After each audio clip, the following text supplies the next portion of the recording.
Hey guys, ever wonder how ancient Romans managed to keep their togas surprisingly clean without the benefit of modern detergent? Spoiler alert. It involved a lot of pee, urine. The original cleaning hack that sounds more like a bad joke than a centuries-old laundry secret. Before you start picturing Roman slaves scrubbing to the beat of a bossy centurion, let me tell you, this was not only practical, it was actually pretty smart, if a little gross. So, if you enjoy learning how civilization's weirdest habits shaped the world, or just want to know what your laundry days would look like in ancient Rome, in the quiet corners of ancient Rome, where the clatter of daily life flowed steadily through the cobbled streets, young Livia arrived at her modest laundry stall, feeling the weight of another day. The sunlight cast soft shadows on surfaces already streaked with grime and soap, and her hands rested briefly on a basin filled with water. Nothing extraordinary in the early morning calm, yet as she peered into the shadows behind her modest workspace, she noticed a subtle gleam, vats of cloudy liquid hidden beneath the wooden counters. Their scent faint, but oddly familiar. It was Gaius, the veteran fuller, who smiled softly nearby, silent but knowing, as if sharing a silent secret with the worn pots of urine beside fragrant oils. The air was thick with the promise of cleanliness, though its source remained strange and intangible, whispering of ancient routines no outsider could easily understand. As days passed, Livia's curiosity grew, and she watched more closely how Gaius handled the strange vats of liquid, stirring and measuring with deliberate care. The mood shifted quietly from simple routine to something more guarded. Whispers of the marketplace hinted at the importance of this odd substance. Customers seemed unaware of the true ingredients, only that their garments turned brighter, stronger, and more resilient over the repeated washes. The irony was subtle, that urine, a substance so often associated with waste, played such a crucial role in the art of cleansing. Gaius explained, with a patient shrug, that the urine's chemical properties helped lift stains and freshen fabrics, revealing a forgotten but vital craftsmanship rooted in necessity rather than virtue. Even as the story deepened, it carried an air of quiet amusement, as if every detail was both essential and absurd in its own mundane way. One languid afternoon, the humor of history crept into the conversation like a gentle breeze. Gaius chuckled softly, and casting a momentary shadow over his face, hinted at the oddity of the craft. The secret, it seemed, lay in the natural fermentation and the unique qualities of aged urine, an ancient formula passed down through generations of fullers. The marketplace's hush carried the weight of silent knowledge, a shared understanding that beauty and strength could often be derived from the humblest of sources. Livia, listening quietly, felt an odd connection to this human irony that what was discarded could become essential. The faces of those prophets and kings, once blurred behind shadows of devotion or power, now seemed distant, their faces hidden just beyond her sight, as if history itself had grown indifferent to the sacred and the profane alike. In this mixture of necessity and humor, she found a strange comfort. The city settled into its usual slow rhythm, with the sun lowering over marble temples and busy forums. Livia found herself contemplating the quiet dignity of the trade, how centuries of routine had crafted a society that could turn waste into worth without fanfare. The vats of urine remained silent witnesses to countless washes, quietly doing its work amid fragrant oils and soft, fading scents. Gaius moved with practiced ease, handling his craft with an unspoken reverence for tradition, while the marketplace's hum softened into a gentle lull. The stories woven into daily life felt like fragments of a larger, more distant memory, one in which the absurdity of the past had become just another quiet detail in the long, slow process of making life a little cleaner, a little stronger, and a lot more human. In the end, Livia's days drifted gently in the slow tide of history, her understanding deepening in quiet moments of reflection. The strange, humble role of urine, once thought repulsive, had woven itself into the fabric of everyday life, revealing how humans adapt and find purpose in unexpected places.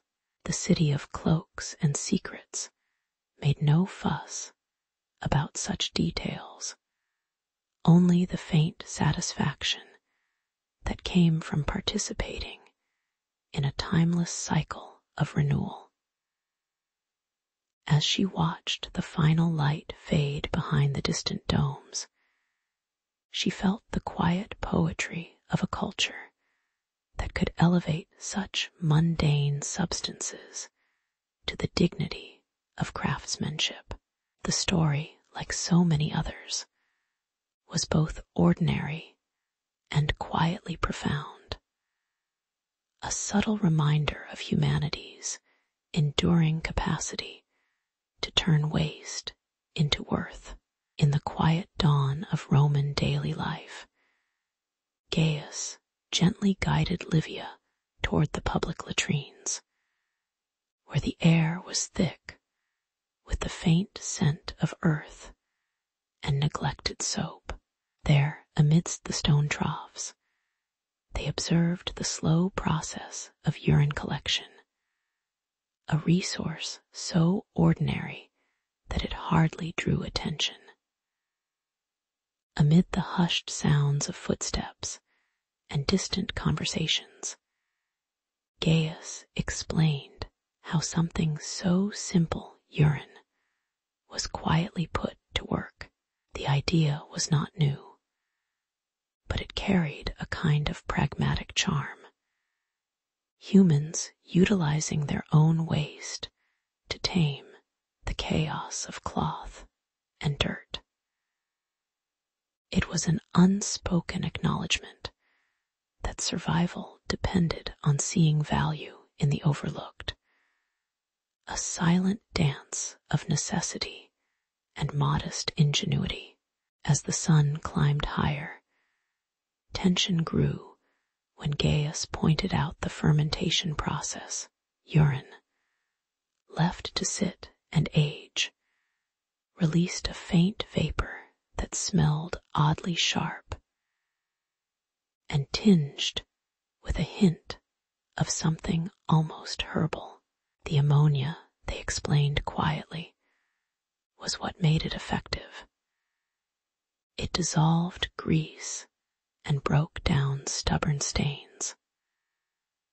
The simple chemistry was almost poetic in its practicality, an invisible force quietly working beneath the surface, transforming waste into an agent of cleanliness. The air became subtly pungent, but familiar, a reminder that human effort often relied on the unnoticed interactions between nature and necessity. It was a system neither glamorous nor new, but undeniably effective in a vast, busy empire. A strange smile flickered on Gaius's face as he watched Livia's expression shift from curiosity to mild irony. She observed how citizens, unbothered by the smell, scrubbed their linen in pools of fermented urine, confident in its cleaning power. The irony was gentle. Something so basic, so humble, was in fact essential to empire-wide hygiene. Yet, here was a method both ancient and remarkably unchanged, a quiet testament to human resourcefulness. Shadows seemed to play on their faces, hinting at a collective acceptance of imperfection. The simplicity of it, combined with the everydayness of human effort, made the entire process feel both humorous and slightly tragic, an endless balancing act between comfort and compromise. Later, as the scene settled into the calm of the afternoon, Gaius and Livia sat beside a shaded well, contemplating the humble but vital role urine played in their world. The steady drip of water and the faint hum of distant voices created a rhythmic lullaby of routine.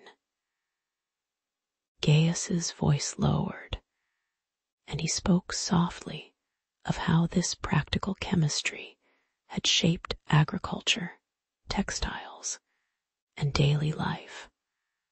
Often unnoticed, there was a certain quiet dignity in these ancient routines, a steady hum of human persistence that persisted through centuries. The day-to-day act of laundry, grounded in necessity, revealed how ordinary human life carried within it an unspoken wisdom, that survival often depended on the simplest, humblest of tools. It was a slow, unremarkable story, yet one deeply rooted in human resilience. As the shadows lengthened and evening approached, Gaius reflected in silence upon the quiet marvel of it all. How civilizations, no matter how grand or humble, relied on these small, overlooked acts. The chemistry of ammonia was just one chapter in a long, unspoken dialogue between humans and their environment, an enduring testament to adaptation. The faces of prophets or rulers remained obscured, their images blurred by time and light, as these everyday routines persisted unchanged.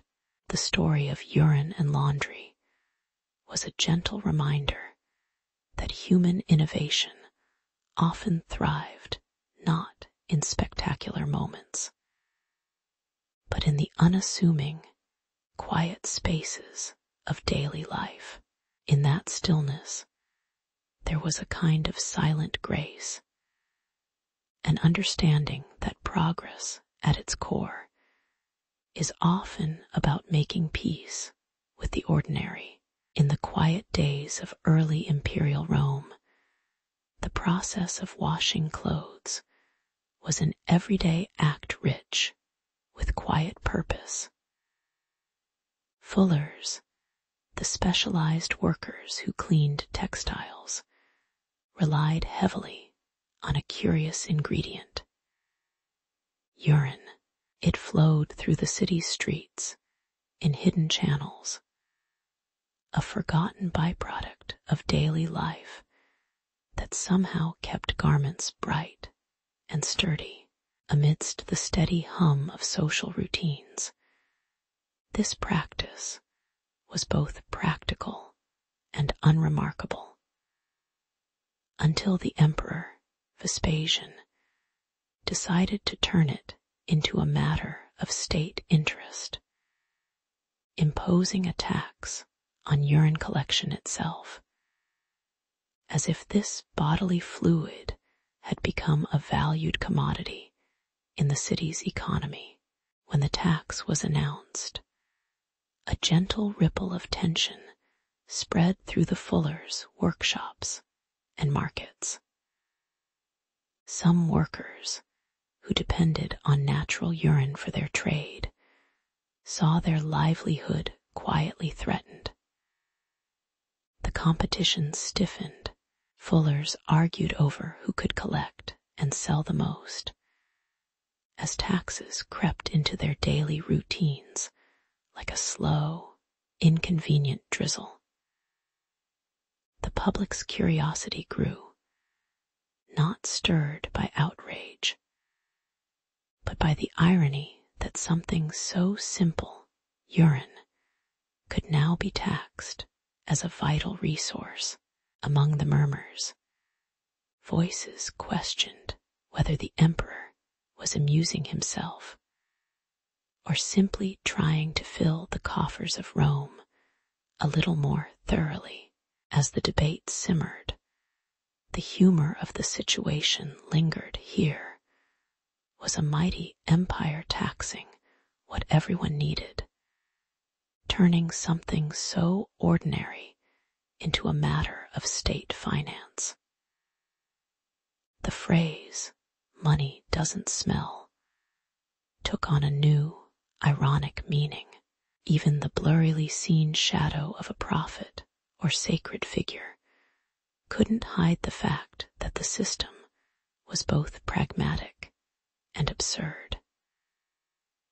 Livia, quietly navigating through political corridors, watched the scene with a calm and knowing expression, aware that in Rome, even the most mundane things could become instruments of power and survival. The tax revenue from this humble fluid contributed unexpectedly to grand projects. Yet, it also cast a small, amused shadow on the honest work of those who collected it daily.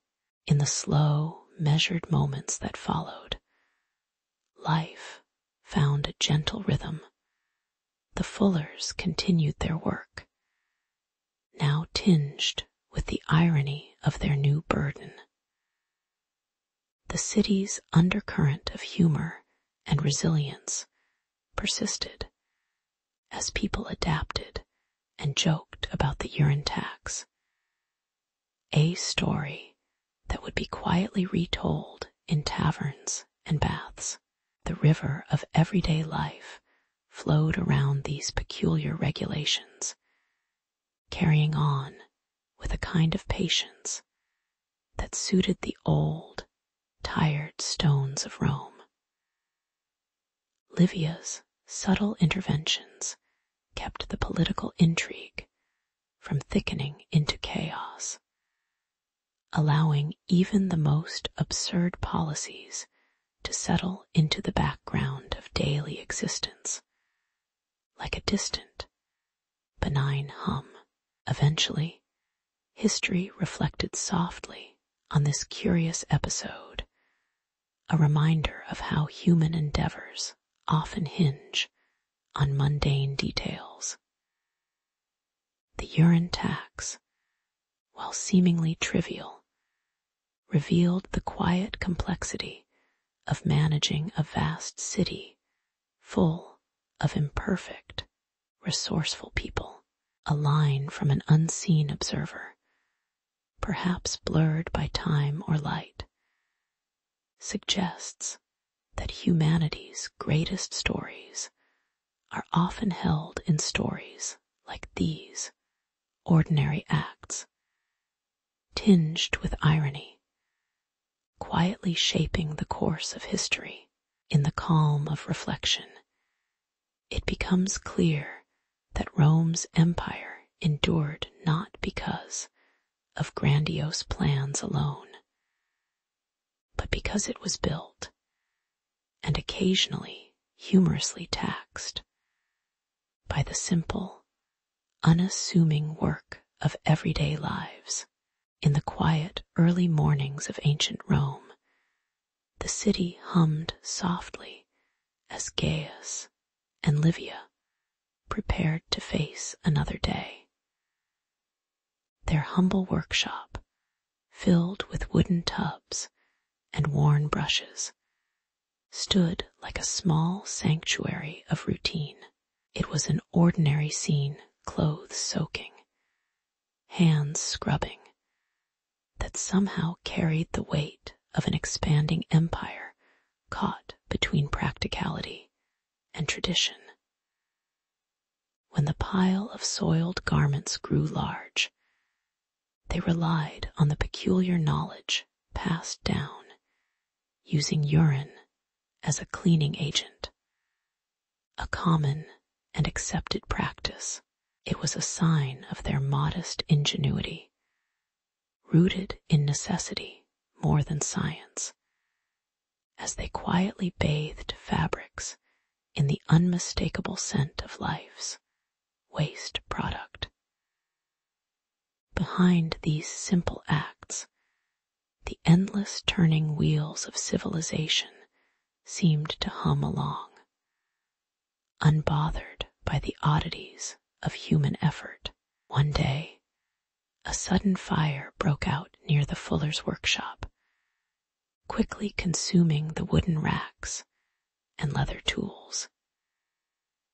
The faint smell of smoke mingled with the usual aroma of wet linen, leaving Gaius and Livia momentarily stunned amidst the smoldering ruins.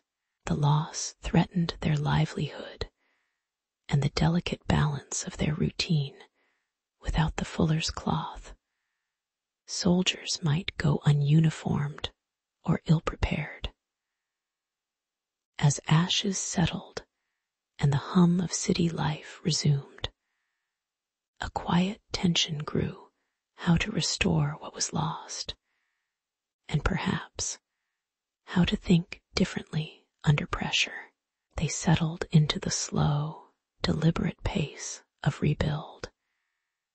Each decision weighted with the subtle futility of human effort against the slow march of disaster. It was a reminder, quiet but persistent, that small human endeavors often teeter on the edge of futility and necessity. In the weeks that followed, Gaius and Livia experimented with alternative substances, ash from burned wood, crushed lime, even alkaline earths, hoping to replicate the cleansing power of urine without its pungent signature. Yet each attempt seemed only marginally better or worse, often imparting strange odors or damaging the fabric fibers subtly. The irony of their efforts was not lost. The same substance that once seemed a crude convenience now posed a new set of challenges, subtle and stubborn. Their workshop filled with the faint whimper of fabric and the quiet frustration of imperfection, each piece of cloth a small reminder of human fallibility. Instinctively, they knew that comfort and practicality often danced a slow, uncertain ballet, especially when history's unexpected fires disrupted even the most mundane routines. Eventually, as days stretched into weeks, Gaius and Livia, exhausted yet stubborn, refined their process, adding just enough urine to the mixtures, carefully balancing temperature and soak time. The smell, while still there, became less offensive, and the fabrics emerged softer, cleaner, and surprisingly resilient. It was not much, perhaps, but enough to restore some sense of normalcy and hope. The broader, calmer city listened silently. No grand speeches, no dramatic victories, just quiet effort and small improvements. They looked on the gentle unfolding of their humble craft with a mixture of weariness and quiet pride, understanding that progress often arrived in slow, barely noticeable increments. The cycle of labor continued, simple, imperfect, human, like the city itself, neither bold nor spectacular, just persistent. In the gentle twilight of this small story, Gaius and Livia, hands now familiar with their work, sat quietly by the workshop's edge, watching the sky soften to a muted orange. Their efforts, fueled by necessity and seasoned with irony, had yielded not just cleaner cloth, but a small reminder of perseverance, humble and quietly triumphant.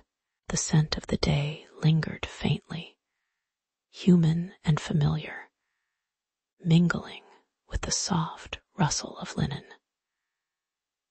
As they eased into the calm rhythm of evening, it was clear that even the most mundane acts, washing, waiting, adjusting, had woven themselves into the fabric of history, imperfect yet enduring. Somewhere behind the blurred faces and distant prophecies, it was a reminder that human progress, like a slow river, moves quietly onward, carrying the weight of many small, unremarked steps. In the gentle early mornings of ancient Rome, laundry was a daily ritual, a mundane yet vital task. Citizens gathered in baths and communal yards, their hands brushing against woven cloth as they prepared to cleanse the day's wear. Little thought was given to how these garments would gleam anew. It simply needed to be done, quietly and persistently.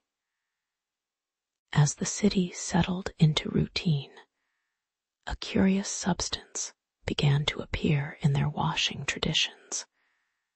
A sticky, warm fluid that seemed to serve a purpose beyond mere waste. The Romans, pragmatic in their way, looked upon this liquid with a calm acceptance, unaware of the irony it would later symbolize, how waste could become a means of dignified renewal. Over time, the practice gained official recognition and was woven into the very fabric of Roman life. Records show that public laundries began to use urine, collected from chamber pots and designated stations, as a chemical aid to whiten and soften garments. This method, though considered unglamorous, was efficient and inexpensive, and it brought a sense of order to the bustling city. A minor tension lay beneath the surface. Humans are often reluctant to confront the origins of their comforts.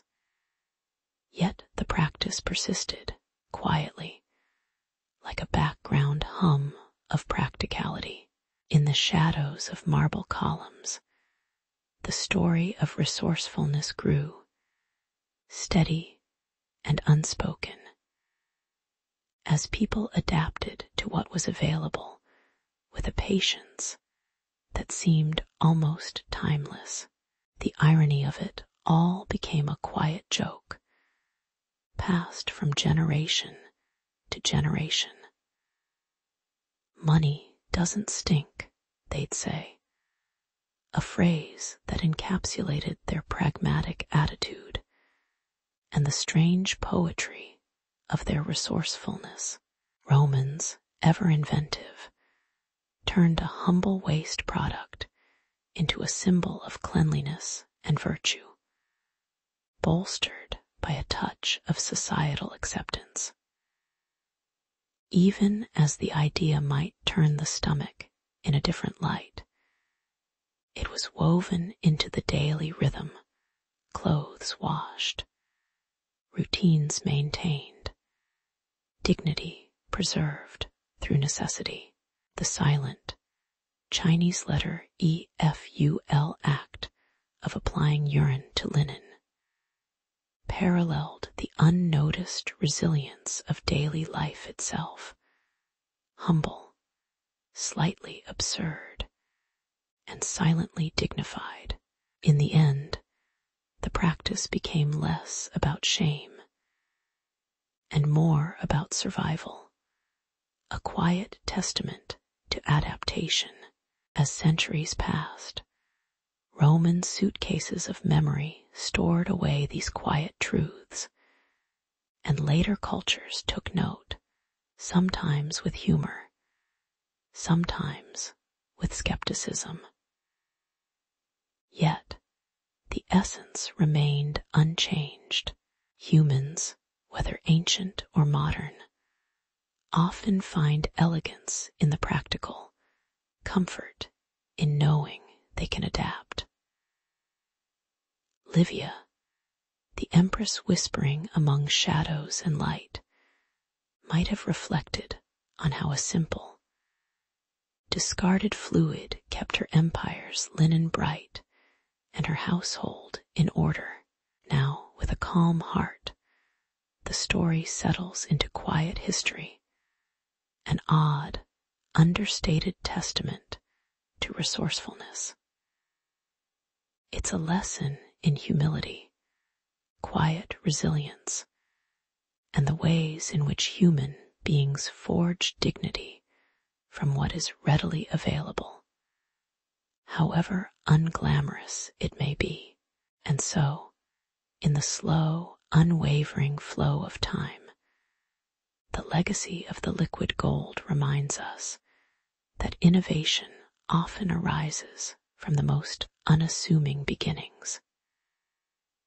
In the end, Rome's unpretentious ritual illustrates that even in the smallest acts, collecting, applying, washing, there is a story of human adaptability and humility.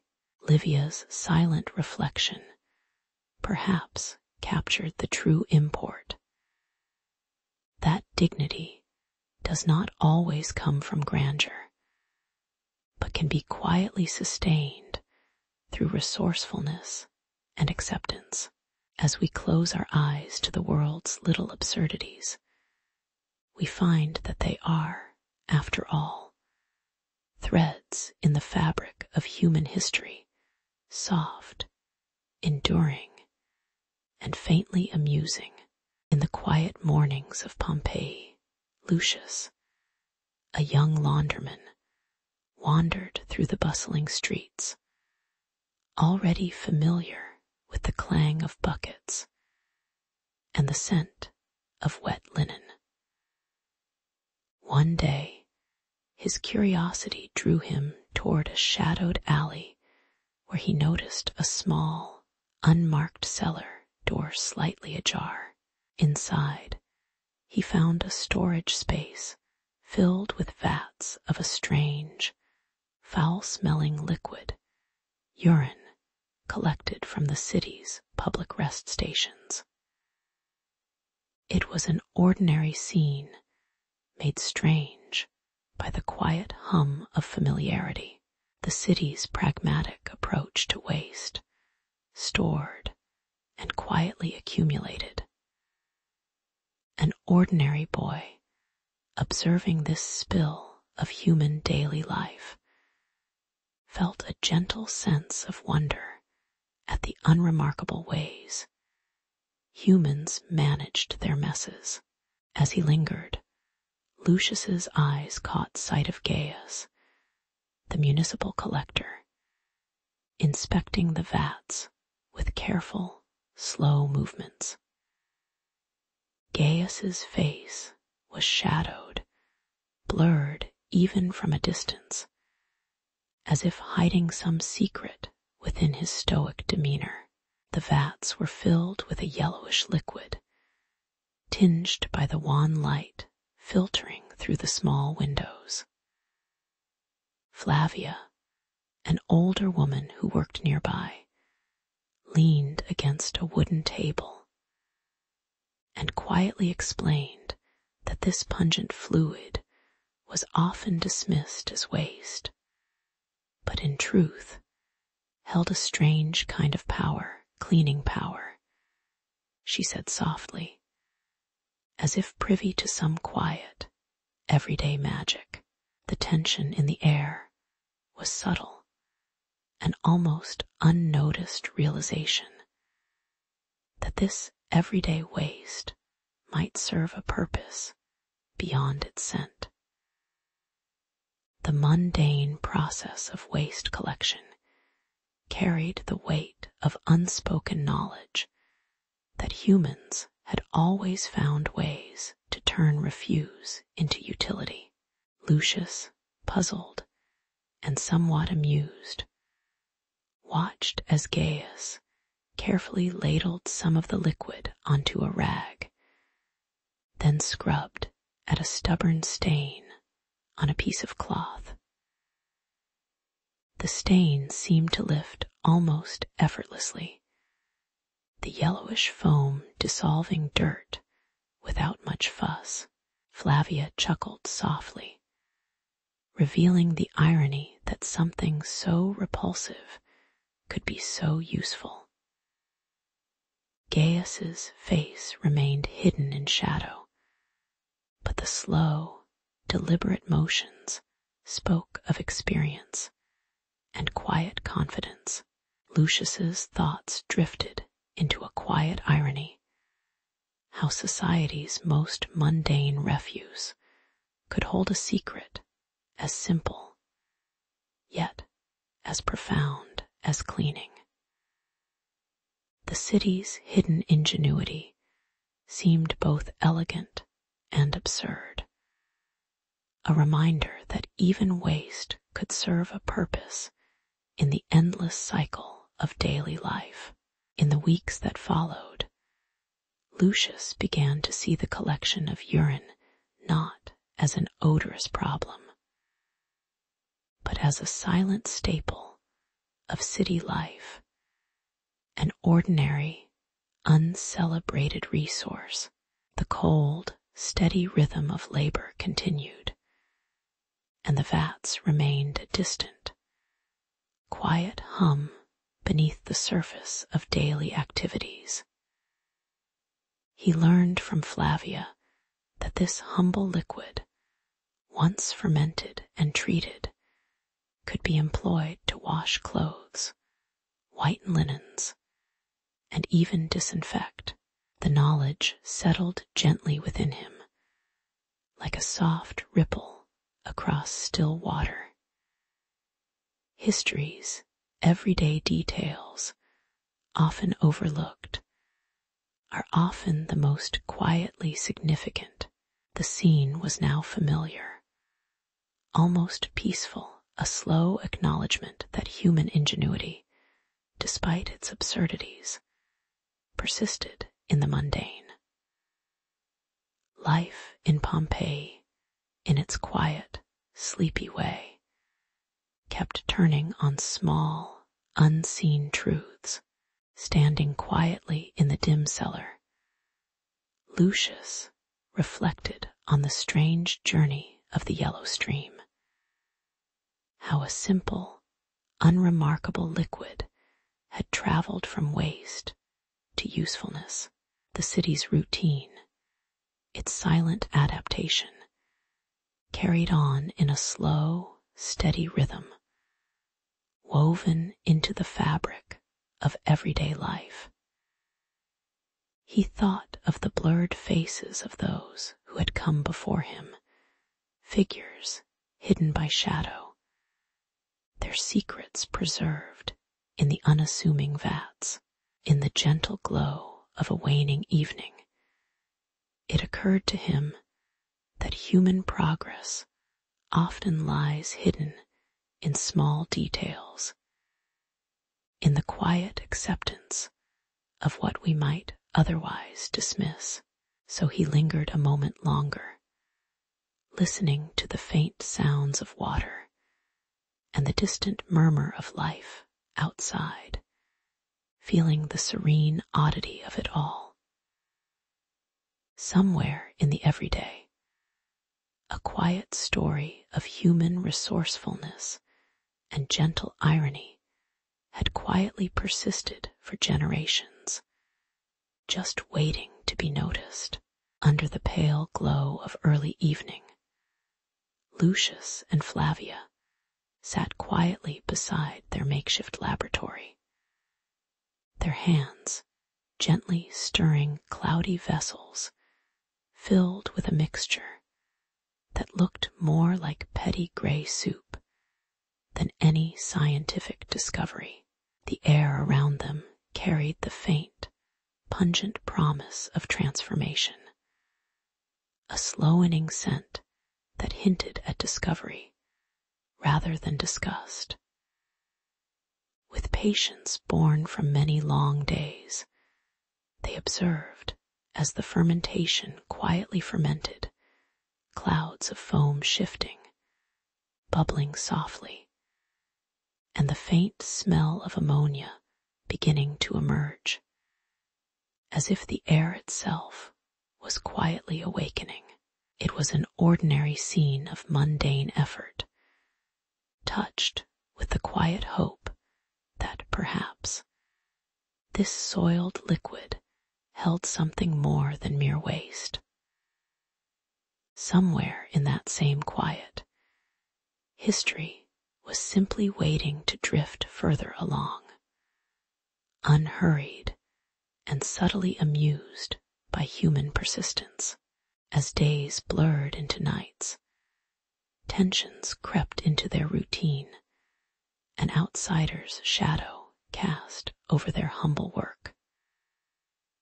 Rumors of sabotage whispered through the marketplace, and a rival merchant's sneering voice seemed to hover just beyond their door, suggesting he could ruin their fragile progress with a single deed. Lucius tightened his grip on the clay vessel, feeling the weight of both the liquid and the risk, while Flavia's eyes flicked nervously toward the nearby street. The visiting Greek chemist, Theon, arrived one chilly morning, his face cloudy with shadows that made his features seem blurred.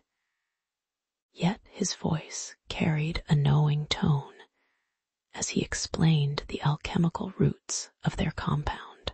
Despite the calm outwardly maintained, a subtle undercurrent of rivalry hummed beneath the surface, quietly threatening to turn their simple aim into a more complex contest. The irony of their effort lay in its path. What once was discarded as foul and useless slowly revealed a hidden value in the chemistry of human waste.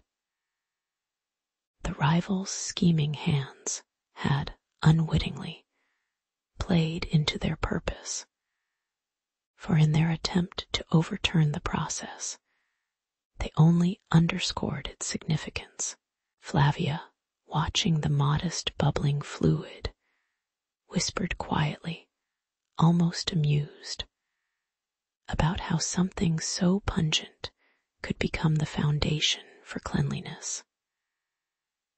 The quiet hum of the fermenting vessel resonated like a gentle heartbeat, steady and unchanging, as if the process had a slow, unbreakable rhythm of its own.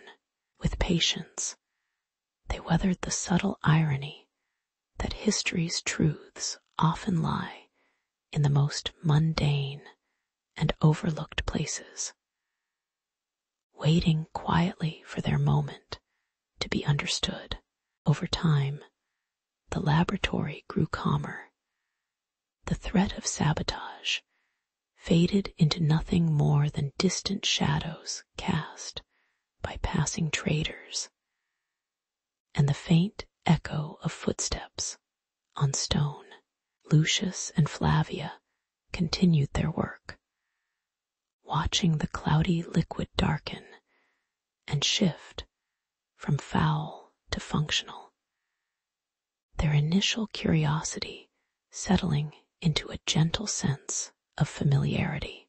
The Greek chemist, Theon, offered only soft nods and slight smiles, his unseen face moved by the slow, quiet process that seemed to embody patience itself.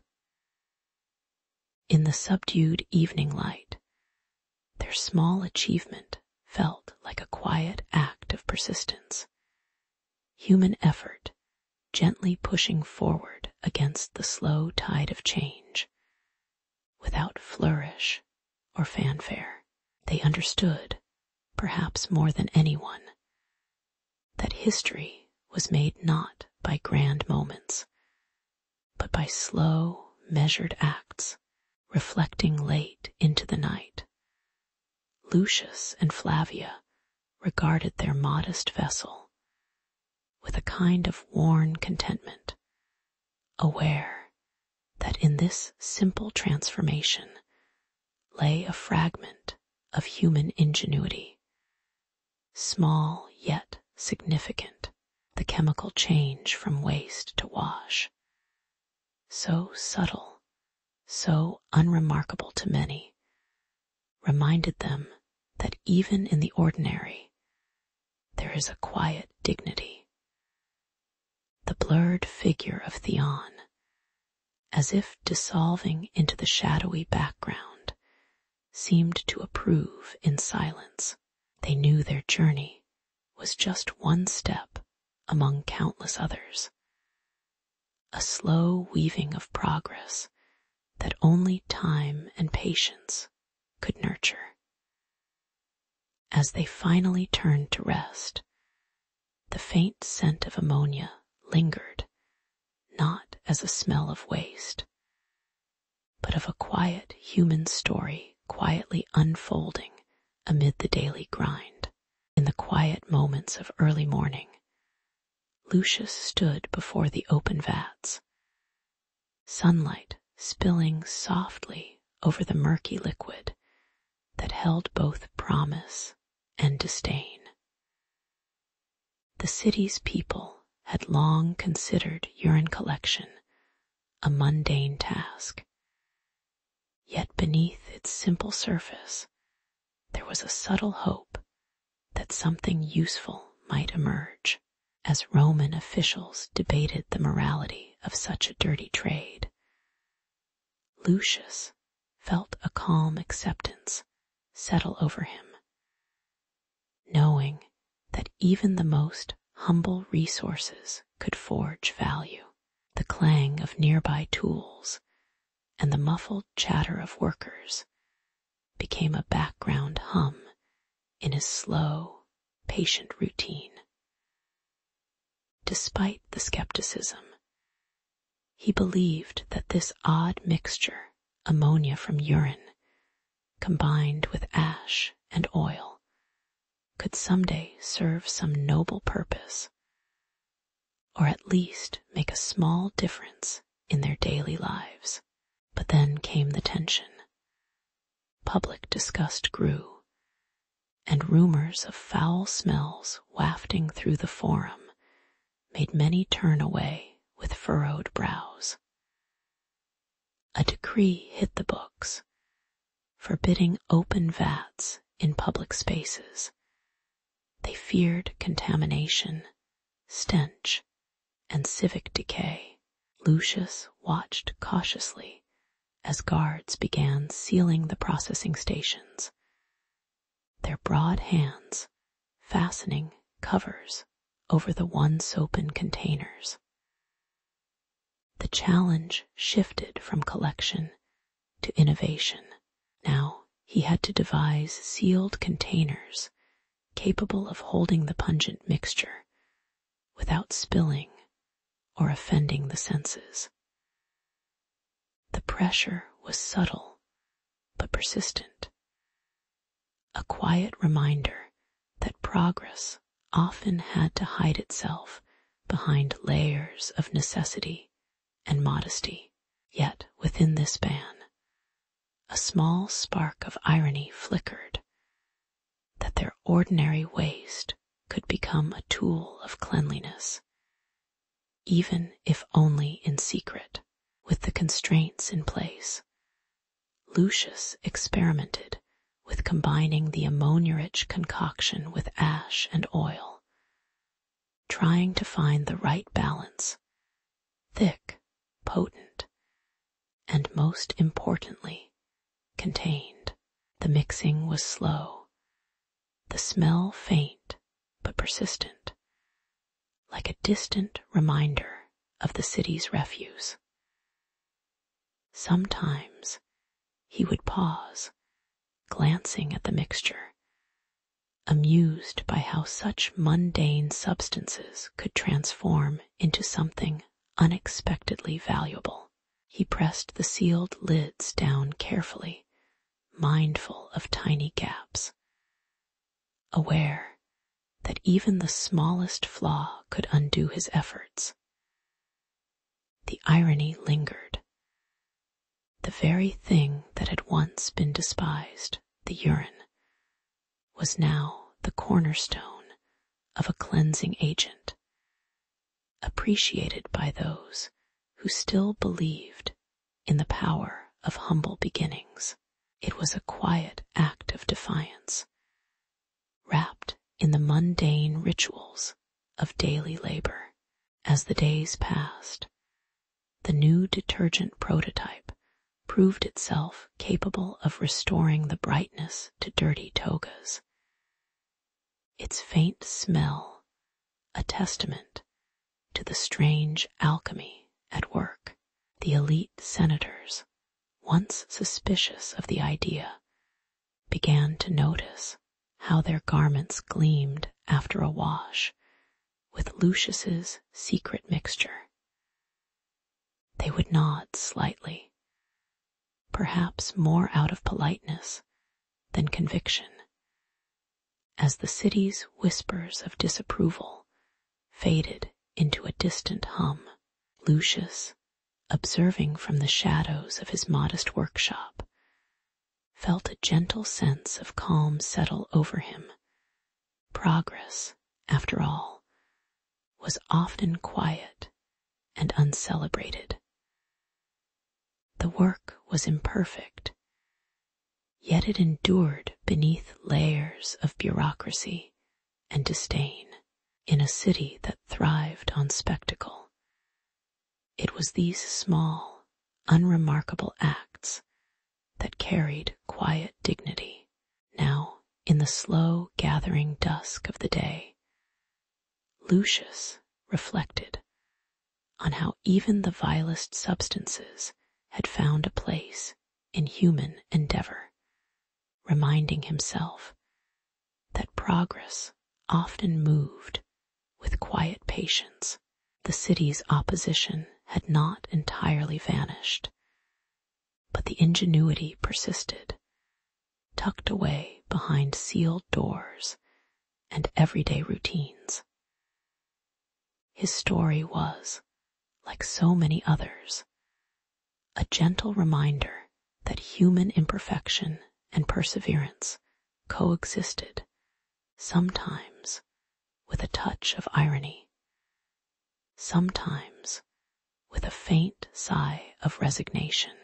As shadows lengthened and the familiar sounds of the city settled into a tranquil hum, he allowed himself the simple notion that even humble wastes could become little acts of utility, tiny, humble gifts to the ongoing human parade of craft and compromise.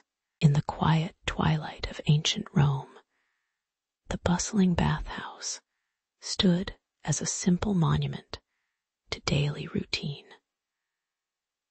The warm marble floors echoed softly beneath the feet of wet visitors, their conversations drifting like faint smoke in the air. Lucius, a humble worker, arrived early, familiar with the familiar scent of ammonia that clung to his clothes, a byproduct of the urine collected from nearby households. As he prepared his mixture, the faint glow of the setting sun filtered through the open windows, casting gentle shadows on the aged stone walls. It was a slow day, quietly promising the unchanging rhythm of life, punctuated only by the occasional splash and distant murmur of water and chatter. Suddenly, a flicker of orange and gray broke the calm. Fire had caught hold in a neglected corner of the bathhouse. The flames licked upward with a faint hiss, sending a thin cloud of soot and warmth into the cool evening air. Lucius hurried, the smell of smoke mingling oddly with the familiar, pungent aroma of ammonia. With measured urgency, he grabbed his solution, tar-like and powerful, and poured it over burning timbers. The chemical reaction hissed softly as the ammonia seemed to counter the heat, faintly dulling the flames. The calm of the day fractured like broken marble, replaced by the relentless hum of crackling fire and the distant call of the guards. In the hurried chaos, irony lingered like a quiet sigh. This everyday curse of urine, once just a source of waste, was now a tool in the crisis. As Lucius continued pouring his ammonia-rich mixture over the flames, some onlookers paused, watching the strange liquid seem to tame the fiery fury. The soot-covered marble gleamed damply, almost as if it had been scrubbed anew in the blaze's aftermath. The emperor's officials arrived, their faces blurred by the bright torchlight, and witnessed Lucius calmly dousing the sparks with his unconventional solution. There was a strange, modest pride in his steady hands, an humble reminder of how small, overlooked substances could serve the grandest moments. The fire subsided, leaving only cooled ashes and the faint, clean scent lingering like a whispered testimony to human resourcefulness. Later, under the dim glow of oil lamps, Lucius's modest act seemed to settle into quiet acceptance. The bathhouse's marble was scrubbed cleaner than ever, the blackened patches replaced with smooth surfaces that reflected the faint, flickering light. The officials, with their casual gestures and tired eyes, issued a slow decree. Urine-derived ammonia could serve both as cleaner and counsel in moments of chaos. Lucius wagged his head softly at this irony, quietly amused at how history might one day remember the humble urine that had saved the day. Outside, the river flowed gently, unnoticed in the night's calm, an ordinary witness to extraordinary moments. The city remained unaware of the quiet future significance of this simple, smelly potion. Yet they relied on it, as they relied on the steady passage of time. As sleep descended like a gentle tide over Rome, the story of the fire and the ammonia solution became one of many small tales, an example, perhaps, of everyday human ingenuity cloaked in mundane necessity. The bathhouse, once ablaze, was restored to silence and cleanliness, its marble shining softly under the quiet stars. Lucius returned to his simple task, unbothered by fame or fortune, with only a faint smile for the endless, repeating rhythm of daily life. The faint scent of ammonia lingered in memory, an understated symbol of resilience, quiet irony, and the enduring human tendency to turn waste into utility. Somewhere in the stillness, perhaps, the unseen faces of prophets or rulers watched in the shadows, their faces blurred and hidden, as life quietly moved forward with another small, normal day's end. In the waning days of the Roman Republic, a quiet, pragmatic shift began as merchants and officials started noticing the utility of something most would rather overlook. Urine. It was a common sight, flimsy vessels filled with the golden liquid, waiting in alleys or behind granaries, an unassuming yet strangely persistent fixture of urban life. Amidst the clatter of daily routines, a certain awareness took root. Urine, once dismissed as refuse, held potential that could serve more than just human vanities. As the empire grew, so too did the need for organization, and with it came the idea that perhaps even the waste of everyday life could be harnessed with purpose. The early imperial authorities, perhaps weary of chaos and waste, slowly endorsed a formal system. Lucius, a modest public official with little fanfare and a knowing smile, established the first regulated collection points, publicly designated basins with labels, arranged near baths and markets. The soft sound of footsteps around these sites grew more organized. The constant pouring of urine into designated vessels marked the beginning of an unanticipated sanitation network. Yet beneath this pragmatic arrangement lay a subtle tension. Was this crude resource truly valuable, or merely a necessity dressed up in bureaucratic robes? Still, the system persisted, silent and unremarkable, but undeniably effective. Irony can be a quiet fixture in history, and here it rested in the realization that this amber fluid, once a symbol of pollution, now held the promise of cleanliness. Scholars centuries later recorded these practices with a bemused tone, their quills sketching out the outlines of ancient routines that seem almost mundane in hindsight.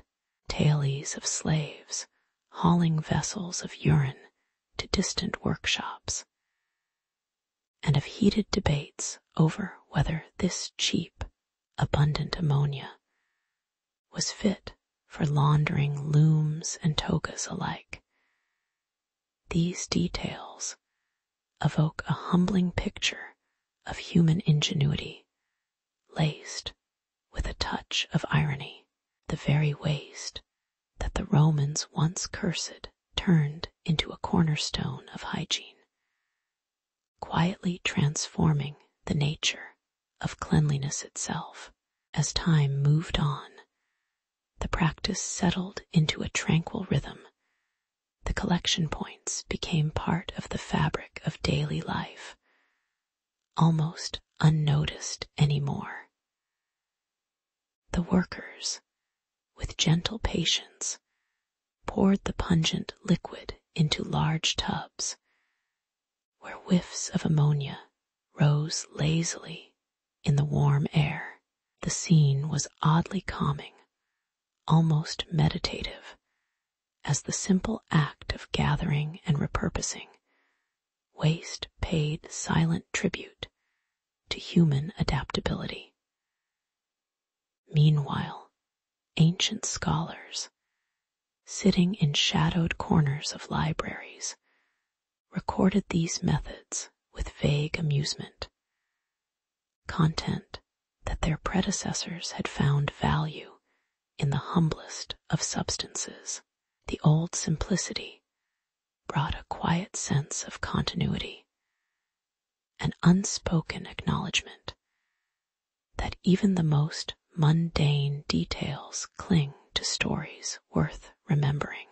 Today, we look back on these distant practices with a mixture of curiosity and gentle humor, recognizing in them a fundamental human trait: the ability to find utility where others see only refuse.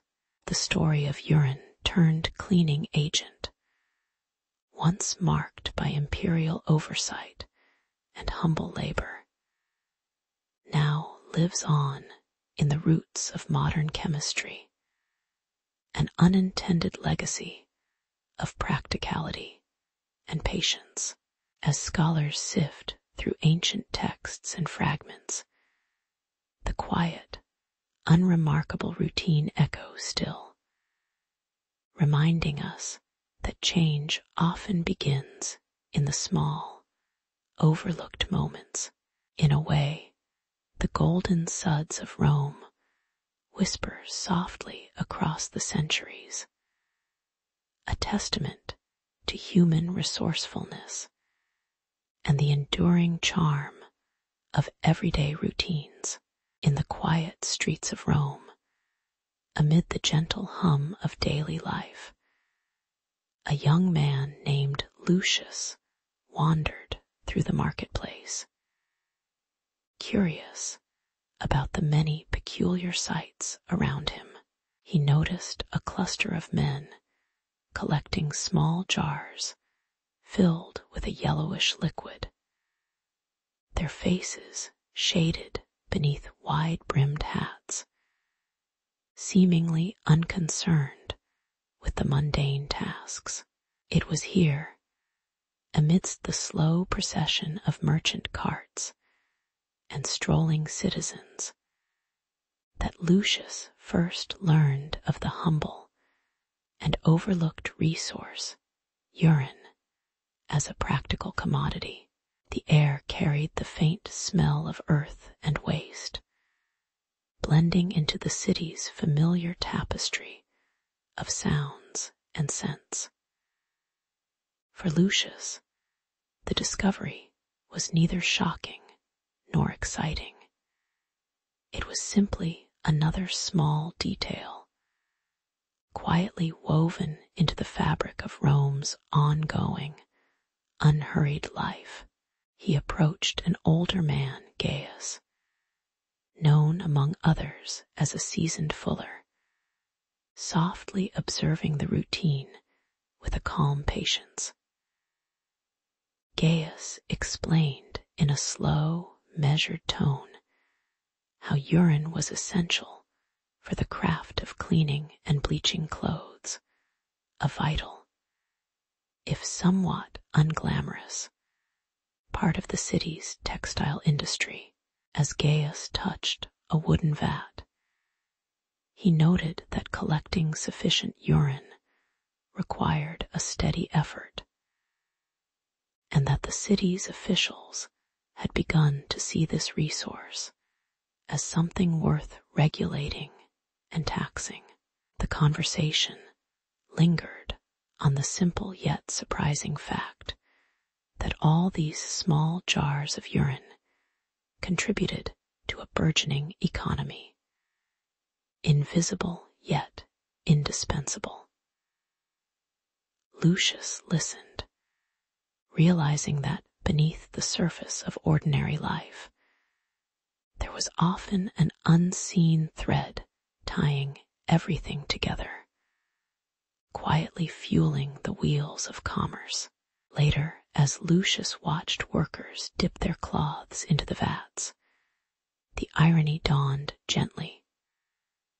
Something so mundane and seemingly repulsive was now subject to rules, taxes, and attention from authorities. The tax, a modest levy on collected urine, was a reminder of how regulation often follows necessity, no matter how unusual the resource.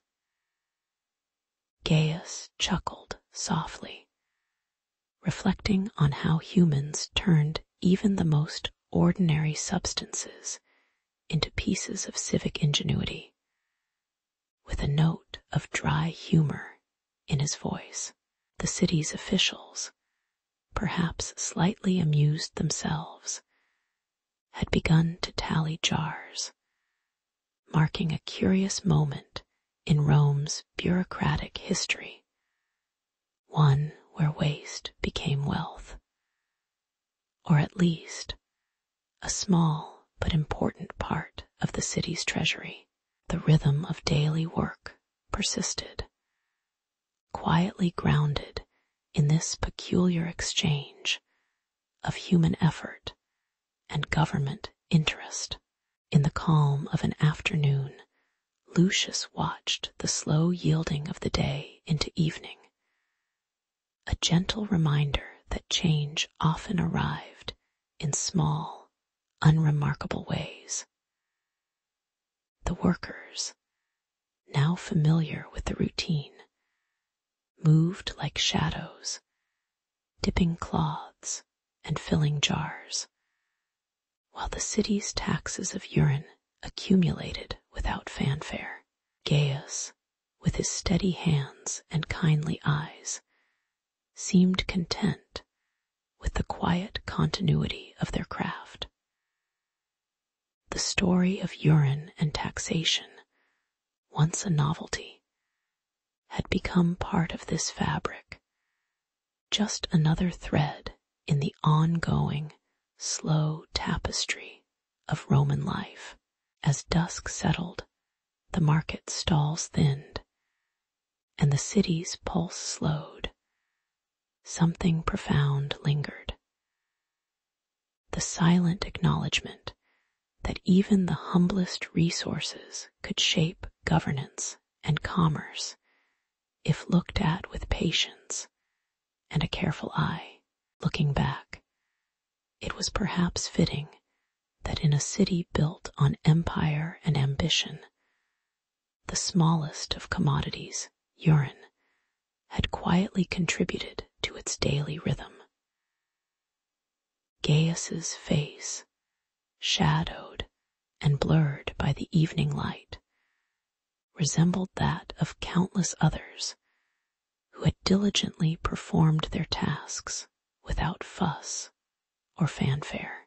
Lucius, now more aware of the unnoticed threads behind the proud facades, felt a gentle sense of calm. The world, after all, was a slowly turning wheel of ordinary actions, small sacrifices, and quiet ironies. History, like a long breath held between moments, carried on with the humble dignity of human imperfection, accepting even the most unremarkable elements as part of the grand, endless quiet story of life in Rome. In the gentle hush of early dusk, the Roman city settled into its quiet routine, where merchants and laborers moved through the shadows, and the Phalaniki, those modest establishments, prepared for another day of collection and sorting. Among them, Lucius and Gaius worked side by side, their hands familiar with the cold feel of the large amphorae used to store urine, the strange, essential commodity of their trade. The faint smell of damp stone and soap lingered in the air as they carefully checked their vats, mindful of the growing list of taxes that the empire now demanded. Aelius, the imperial tax collector, arrived one morning with a solemn face and a ledger thicker than usual, setting into motion a slow, inevitable change that gnawed quietly at their routines. Despite the mundane weight of official decrees, some part of them wondered if history would notice the small, drifting clouds of their simple, secret labor. As weeks passed, the pressure from the tax system grew sharper. Aelius's visits became more frequent, each visit bringing new feasts of paperwork and inspections, draining the patience from Lucius and Gaius like water through cracks in their worn stone walls. Rumors of rival Phalaniki seeking to control the entire supply of urine spread quietly among the workshop floors, their owners whispering in cloaked corners, keen to monopolize what was now evidently a lucrative corner of urban economy. Illicit exchanges fluttered like quiet rumors, and the subtle game of alliances and sabotage unfolded beneath the visible hum of daily work. The irony of such a humble substance, so vital and yet so overlooked, became more apparent as their modest labor was bent and shaped by invisible fiscal forces. Slowly, their routine blurred into a tense dance with uncertainty, underscored by the unyielding weight of empire's demands.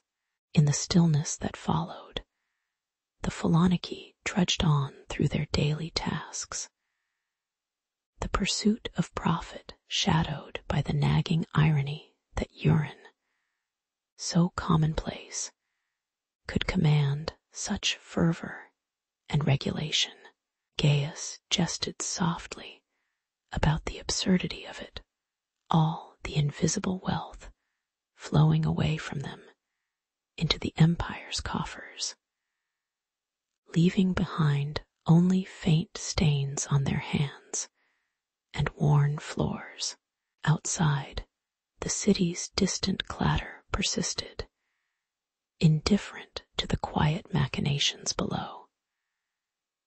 They often exchanged glances filled with a faint, resigned humor, recognizing how their work, though mundane, was woven into the vast, impersonal fabric of empire life.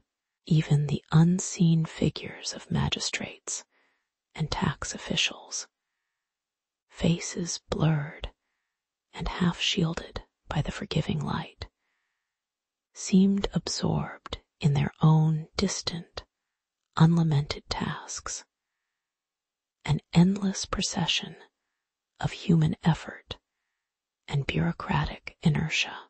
In the calm that settled over the Phalaniki, Lucius and Gaius began to find a strange, quiet acceptance of this slow, empty rhythm, an ordinary cycle under an indifferent sky. They washed their hands in cold water, feeling the faint roughness of age on their skin, and looked out at the settling dark with little urgency. The lines of bureaucracy and rivalry carried on around them, but within their small world, patience became a kind of quiet rebellion, a reminder that life persisted past the weight of taxes and monopoly plans. Perhaps, they mused softly, this small daily effort, collecting, storing, and waiting, was the true quiet poetry of their existence, unnoted by most, yet quietly meaningful in its stead. As shadows lengthened, the city's perpetual hum softened into a gentle lull that seemed to whisper of things slowly passing, leaving only the faint echo of their modest toil. Looking back on those days, they realized that in the quiet, unremarkable act of managing urine collection, there was a glimpse into the endless human tendency to adapt. Even when faced with the absurd demands of empire and profit, the blurred faces of officials and rivals, the simple touch of stone and vessel, became symbols of a shared human effort, neither grand nor glamorous, merely necessary and overlooked. As they finished their evening tasks, the faint glow of lamps cast long shadows over worn walls, all silent witnesses to their patient endurance. In a world of relentless bureaucracy and fleeting fortunes, perhaps the most enduring story was that of ordinary people navigating the slow, subtle currents of history, humble, tired, yet quietly resilient. In the quiet mornings of ancient Rome, the Phalaniki thrived quietly beneath the city's bustling streets, where men and women collected urine in large stone vats, a humble yet essential part of their daily economy.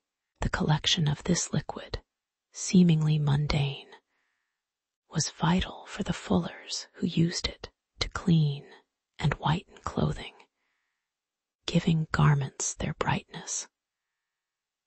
For years, the process flowed smoothly, with the occasional drizzle of rain and the distant murmur of market vendors filling the air.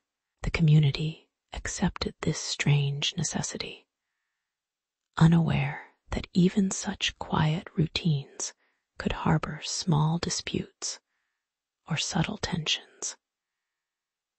It was in this slow rhythm of daily life that everyone rested, trusting that the old system would quietly continue, like the slow drip of water settling into stone.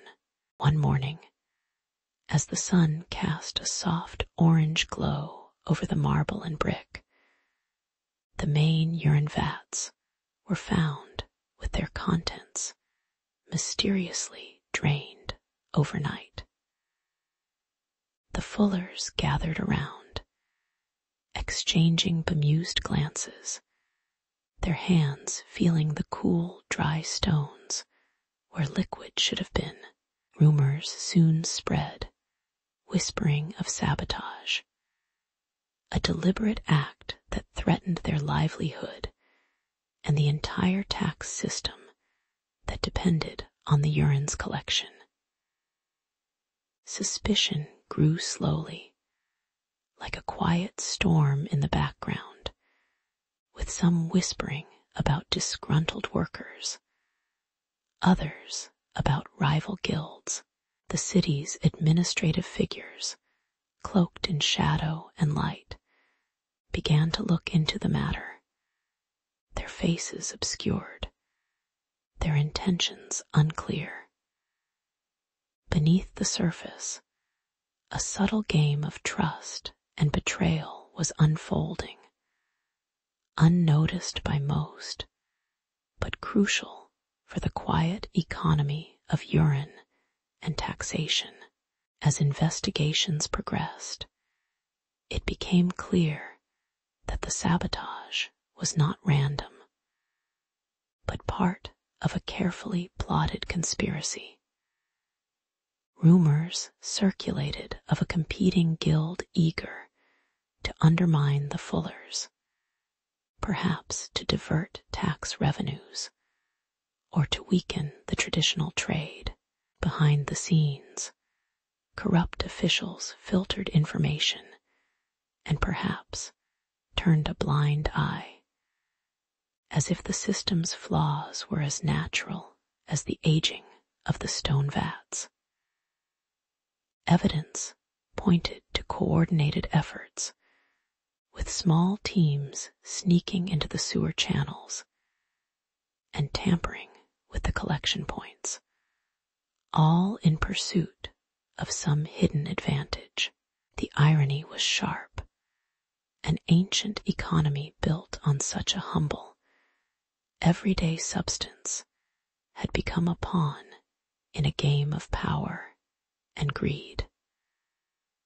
Still, life continued in its gentle, unhurried manner, with the workers slowly resuming their routines, unaware of the shadowy machinations at play. Gradually, the tension in the city subdued, giving way to a cautious calm. The Fulani emptied and cleaned the vats under the watchful eyes of officials, the air filled with the faint smell of damp stone and old clay. In this quiet aftermath, the people reflected on the strange fragility of the system they had taken for granted. How a modest liquid, so easily dismissed, was intertwined with governance and livelihood. The conspirators had been caught, their plans unraveled by subtle clues and shared whispers, leaving behind only faint traces of distrust. Life moved on, slowly returning to its familiar rhythm, with the Fullers perhaps a little more wary, but no less patient. As always, the city endured, its quiet resilience woven into the mundane flow of daily chores and small human dramas. In the end, the episode served as a modest reminder of the delicate balance that sustains even the most humble of economies. The Phalanaki, the tax collectors, and the officials each played their part in a vast, imperfect system that persisted despite corruption and intrigue. The blurred faces of prophets and officials alike seemed to watch silently, their figures softened by the gentle glow of memory and history. As the days lengthened and the routine resumed, one could perhaps see the quiet beauty in the ongoing human effort, accepting flaws, enduring petty sabotage, and carrying on with quiet humor and patience. It was, after all, the ordinary and imperfect truths that lingered longest in the slow passage of time, offering a faint, steady reassurance amid the small absurdities of human enterprise. In the quiet hours of late afternoon, the Senate chamber lay half-lit by the waning sun, and the gathered senators exchanged glances over a matter that seemed surprisingly mundane, yet oddly pressing: the collection of human waste for the city's industries. Lucius, a softly spoken avocat of sorts, stepped forward with a bundle of parchment and clay vessels, hinting at a disruption in the intricate flow of urine that fed the Phalanaki, those ancient laundries and tannery workshops. Outside, the streets hummed with the subtle rustle of tunics and the distant clatter of daily chores, the city remaining unaware of the quiet importance held within its walls. As Lucius's voice became a little steadier, the senators listened, their faces blurred by the flickering torchlight, caught in that calm before the debate stirred any further. The issue, while seemingly trivial, hinted at larger questions of taxation, hygiene, and the hidden economies that kept Rome running beneath its marble veneer. As the debate unfolded, tension emerged like a faint ripple across a still pond. Lucius presented evidence that suggested foul play, small sabotages of the urine collectors, secret levies, and faulty sealed vessels that potentially undermined the state's revenue. The Fullers, those workers who processed the collected waste, raised their voices in defense, their faces calm, but edged with an undercurrent of worry about losing their livelihood to unseen enemies. Shadows flickered on the wall as hands gestured gently, voices rising and falling in measured tones, each side presenting their case with a patience that only councils and centuries could sustain. The senators, remaining impassive yet simmering with curiosity, weighed each word, aware that the outcome could reverberate too far, possibly threatening the delicate balance of taxation that funded the city's modest grandeur. Yet beneath the surface, the quietly growing friction hinted at larger divisions, not just of wealth, but of trust within the Republic's aging institutions. Amidst the assembly, irony lurked quietly, a subtle comedy of the absurd and the essential. The very act of collecting urine, a humble and often overlooked chore, had become the hinge upon which empire's fiscal stability balanced. Supporters of the tax argued its necessity, claiming that such modest levies kept the phalanarchy afloat, providing employment and sanitation that kept the city somewhat clean and productive. Opponents, meanwhile, poked gentle fun at the human folly of obsessing over such mundane commodities, their faces half hidden in the shadows, as they suggested perhaps Rome's grandeur was built on these small, unnoticed transactions. A few senators with smirks of irony acknowledged that the empire's strength, after all, was rooted in the smallest of routines. Yet they remained cautious, knowing all too well how fragile this order could be when small cracks appeared. The irony lingered in the air, silent and insipid, as the evening settled further into calm. Finally, the chamber drifted toward calm as discussions waned, and a sense of weary resolution filled the space. The senators, with their faces blurred in thoughtful repose, reached a quiet consensus. They would uphold the tax, trusting in the long-standing stability it provided, even if some voices murmured doubts beneath their calm exteriors.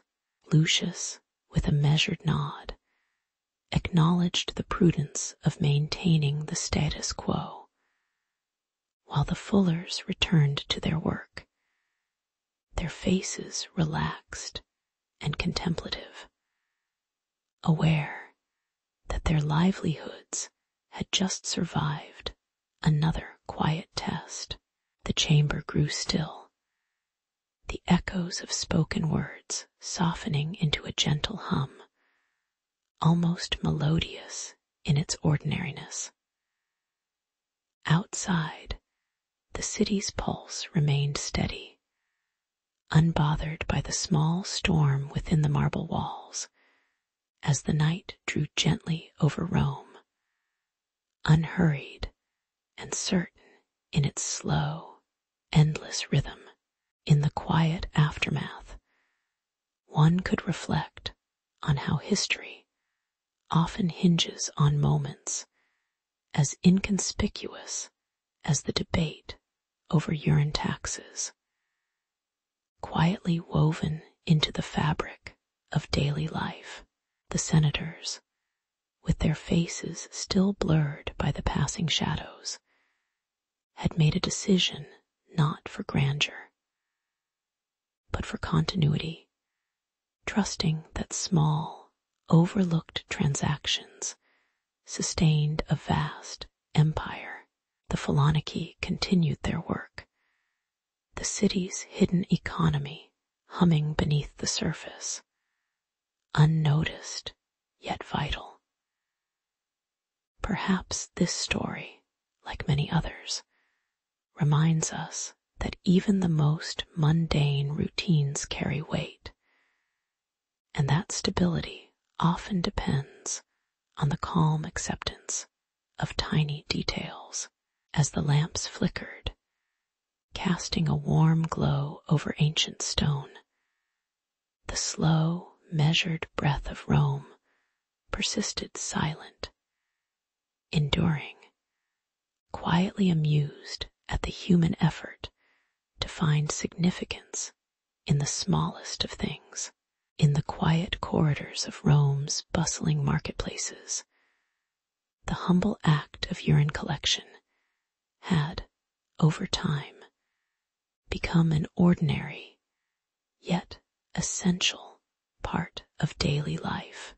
Citizens, with minimal fuss, contributed their streams toward the fragrant Phaloniki, where skilled workers turned this seemingly trivial resource into a form of commerce.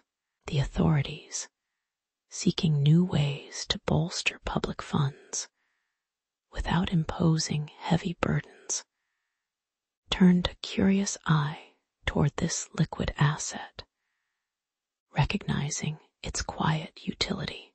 As small pots were emptied and filled with measured patience, a sense of calm acceptance settled over the city, blending practicality with a touch of bureaucratic indifference.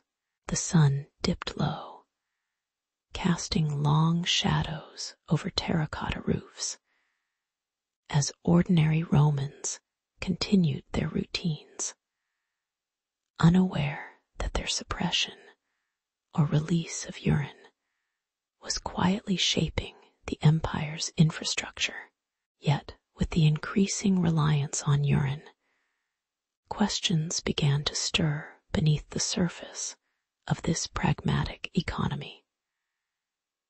The Senate, ever cautious about new taxes, debated whether to regulate and formalize the urine collection further, fearing the potential for abuse or rebellion.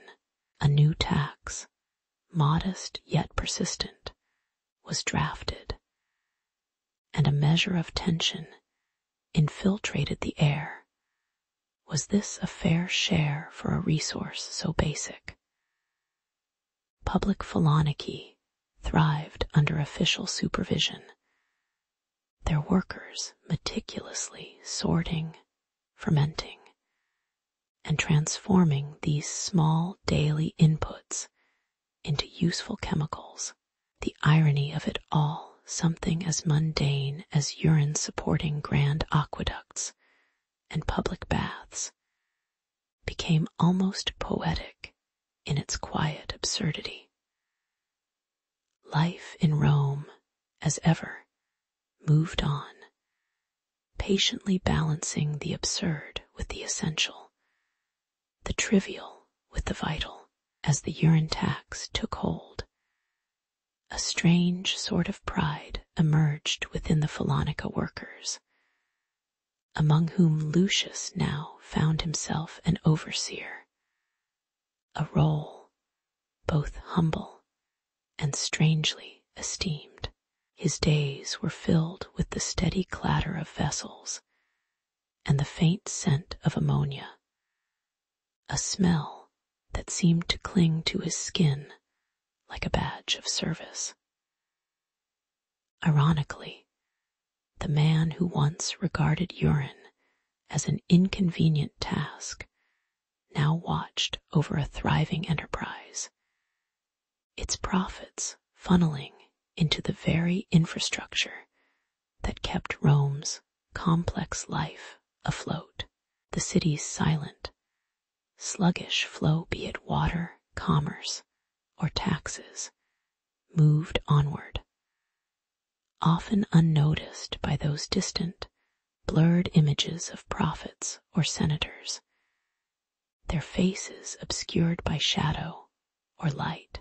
Lucius, with slow, deliberate motions, became a symbol of how even the most modest resources could uphold the grandeur of an empire, built on the quiet support of its ordinary laborers.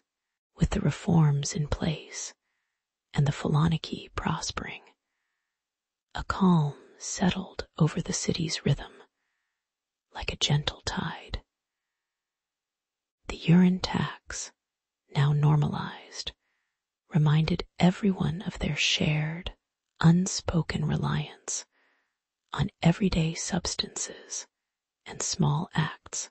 Lucius found a quiet dignity in this work, pondering how such an everyday element could contribute to the vast mosaic of imperial life.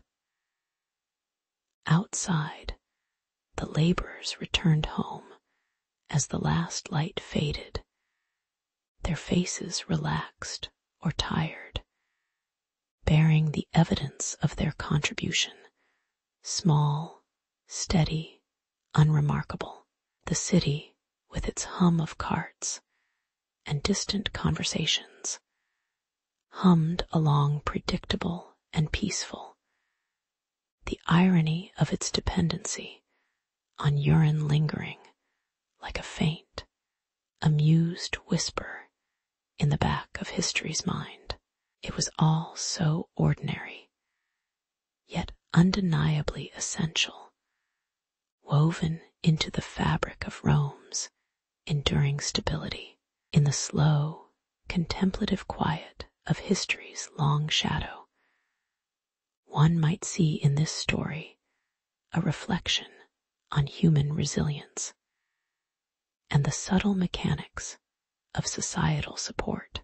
The Phalanike, Lucius, and the urine tax exemplify how communities find value in the overlooked, transforming the mundane into the means of progress, an ironic testament to human ingenuity.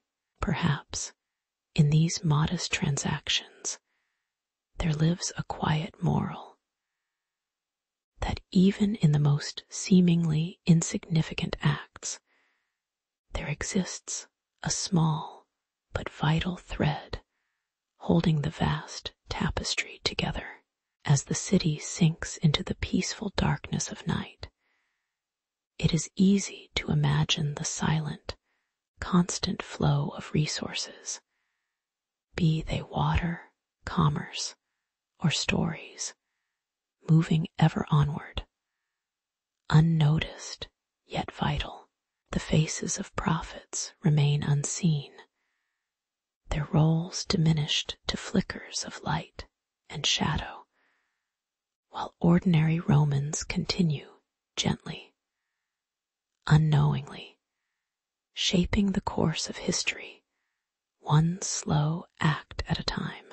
In the quiet marketplaces of Ostia, the mornings began with the soft clatter of traders setting up their stalls, their broad hands exchanging goods with slow familiarity.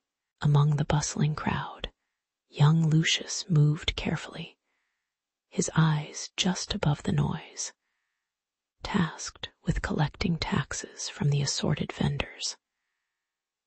It was a simple job, yet that day Gaius, a seasoned merchant with a weathered face and a gentle smile, leaned in and whispered about a new source of income that had quietly, almost unnoticed, entered their world. The peculiar demand for urine, their own and that of others, had become a surprisingly profitable commodity, used in tanning leather, bleaching wool, and aiding fullers in their craft. The idea was both mundane and strangely poetic. Waste, once ignored, now a vital link in their economic chain, bringing shimmering anticipation to the otherwise slow rhythm of daily trade. As the days passed, the tension grew quietly within Lucius. He observed the workers at the dye yards and the tanners, their bare feet pressed softly into the cool, damp earth as they measured out containers of urine for the fullers. The irony was subtle but undeniable. What was once discarded in the dirt now fueled their trades, igniting an unspoken conversation about morality and necessity. Gaius, with his knowing eyes, explained how the tax was levied, bottles filled, weighed, and stamped.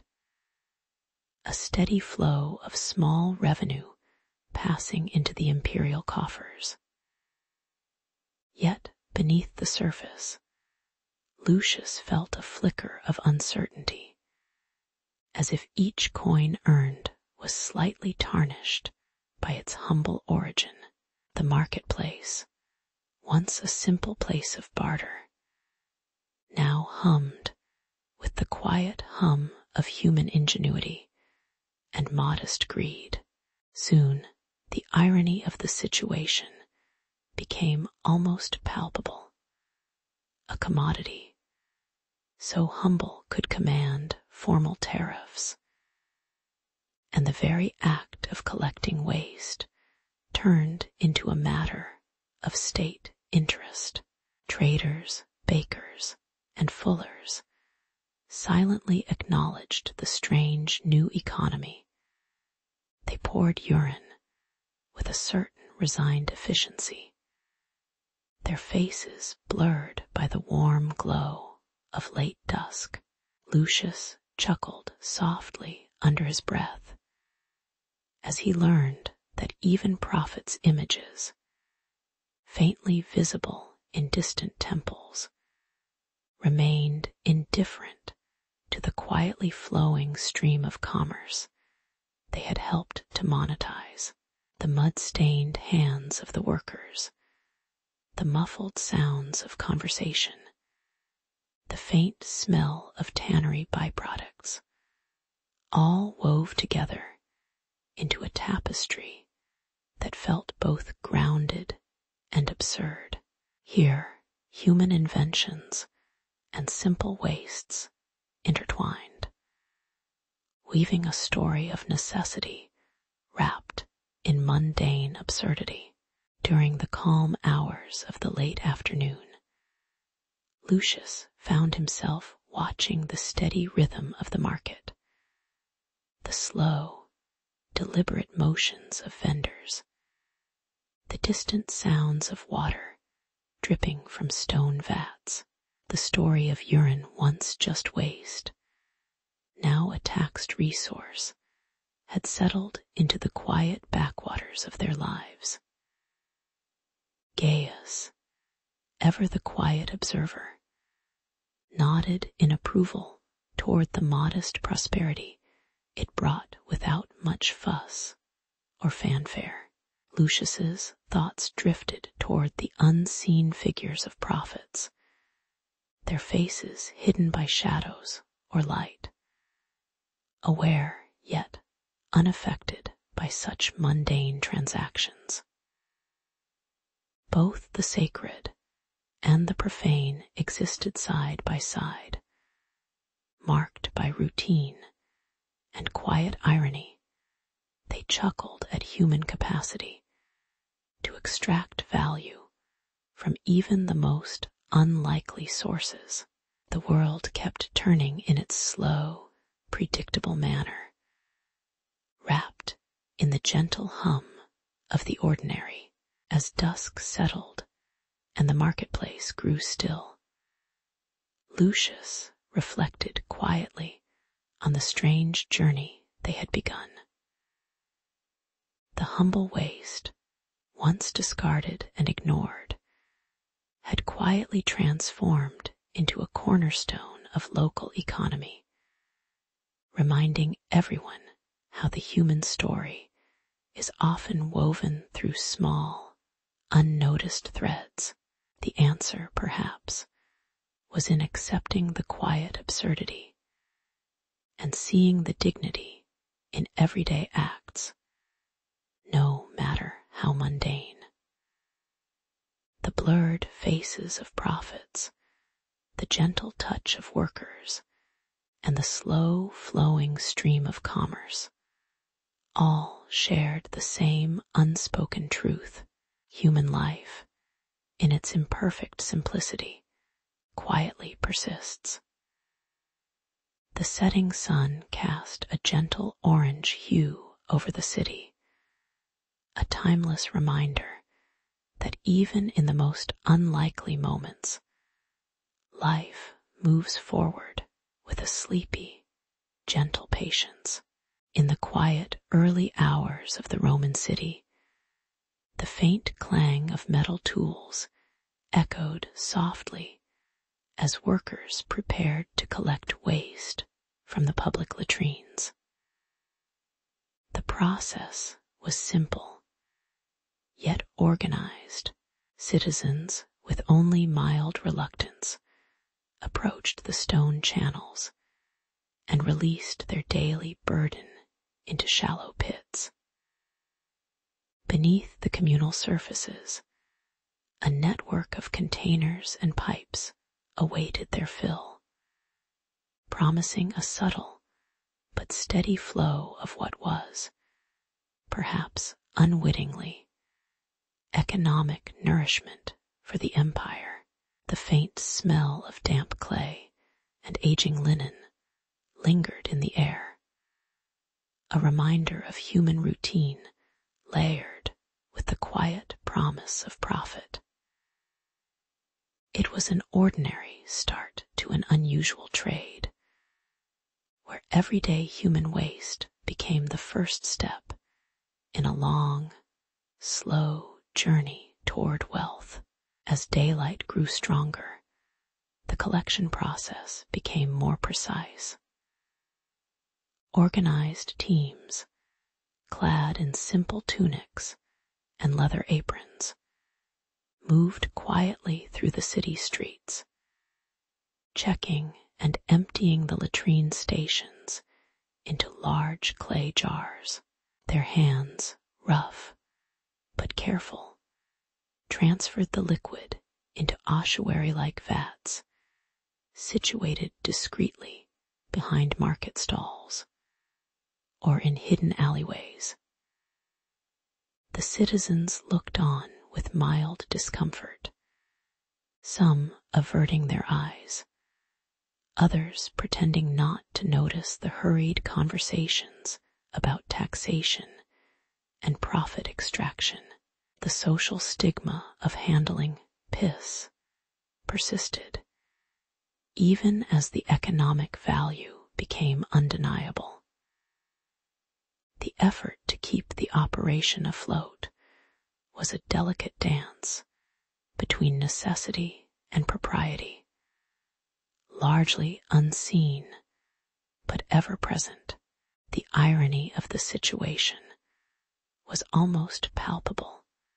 Something so mundane, so seemingly insignificant, fueling the empire's economy with its very disregard for its own disposal.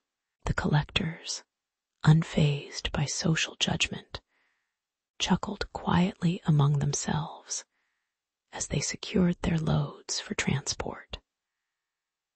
Behind the scenes, officials of the Imperial Tax Office tallied their dues, eyes narrowing at the modest revenues, yet steadily accumulating. Citizens, begrudgingly part of the process, sipped their wine or looked away, aware of the taboo, yet unable to deny the financial benefits. The absurdity hung in the air, that something so humble could sustain empire-wide industries, all while social decorum subtly frayed at the edges. As the day wore on, a calm seemed to settle over the network of collection and trade. The flow of urine, once considered purely waste, now circulated through channels and vats that hummed softly in the background of daily city life. The workers stretched slightly, wiping sweat from their brows, while the tax officials sat in shaded porticos, counting coins and murmuring calculations. The social tension lingered just beneath the surface, but the machinery of commerce moved forward, quietly and inevitably. The language of profit and propriety intertwined gently, each accepting the subtle compromises necessary to keep the system functioning. There was a strange comfort in this slow, unremarkable rhythm of human toil and trade. In the stillness of a waning afternoon, one might reflect on how this modest trade symbolized broader human endeavors. Adaptation, commodification, and societal acceptance of the imperfect. Citizens continued their routines, perhaps a little more aware of the quiet flow beneath their daily lives, where even waste could find purpose and profit.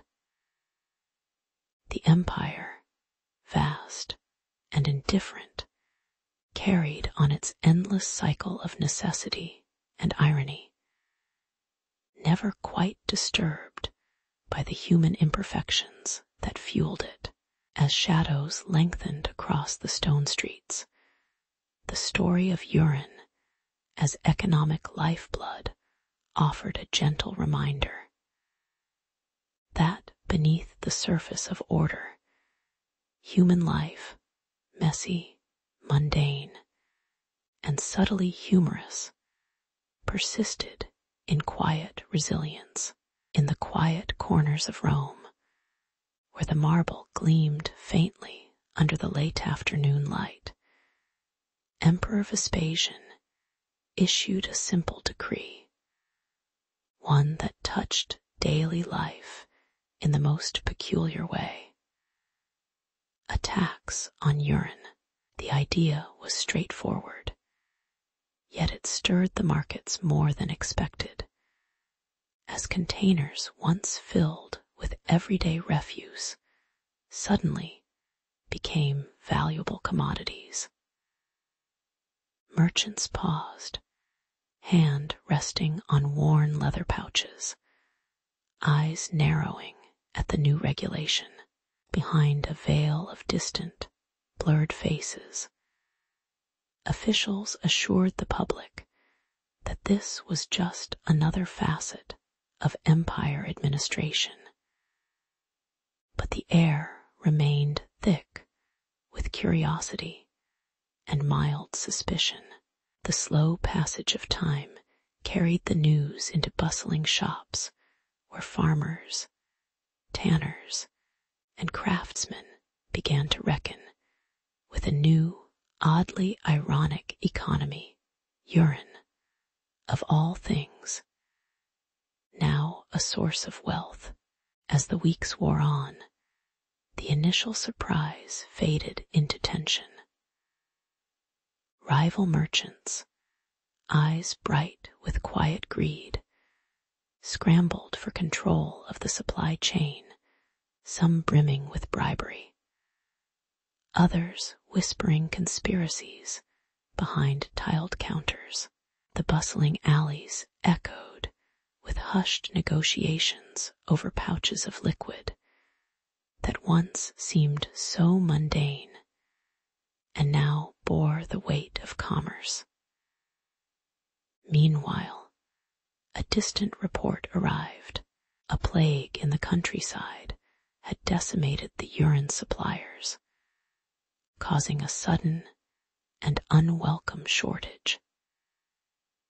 Tanners, who relied on the steady flow, found their resources dwindling beneath their fingertips, the smell of their work simmering in frustration. Market stalls stood still, the silence punctuated only by soft murmurs of worry and the slow drip of water from improvised containers. Amidst the chaos, the irony of the situation lingered. Those who once discarded urine now fought over it as if it were gold. Merchants, with faces partly obscured by the soft glow of the afternoon sun, jockeyed for position, their hands exchanging coins and promises beneath worn cloaks.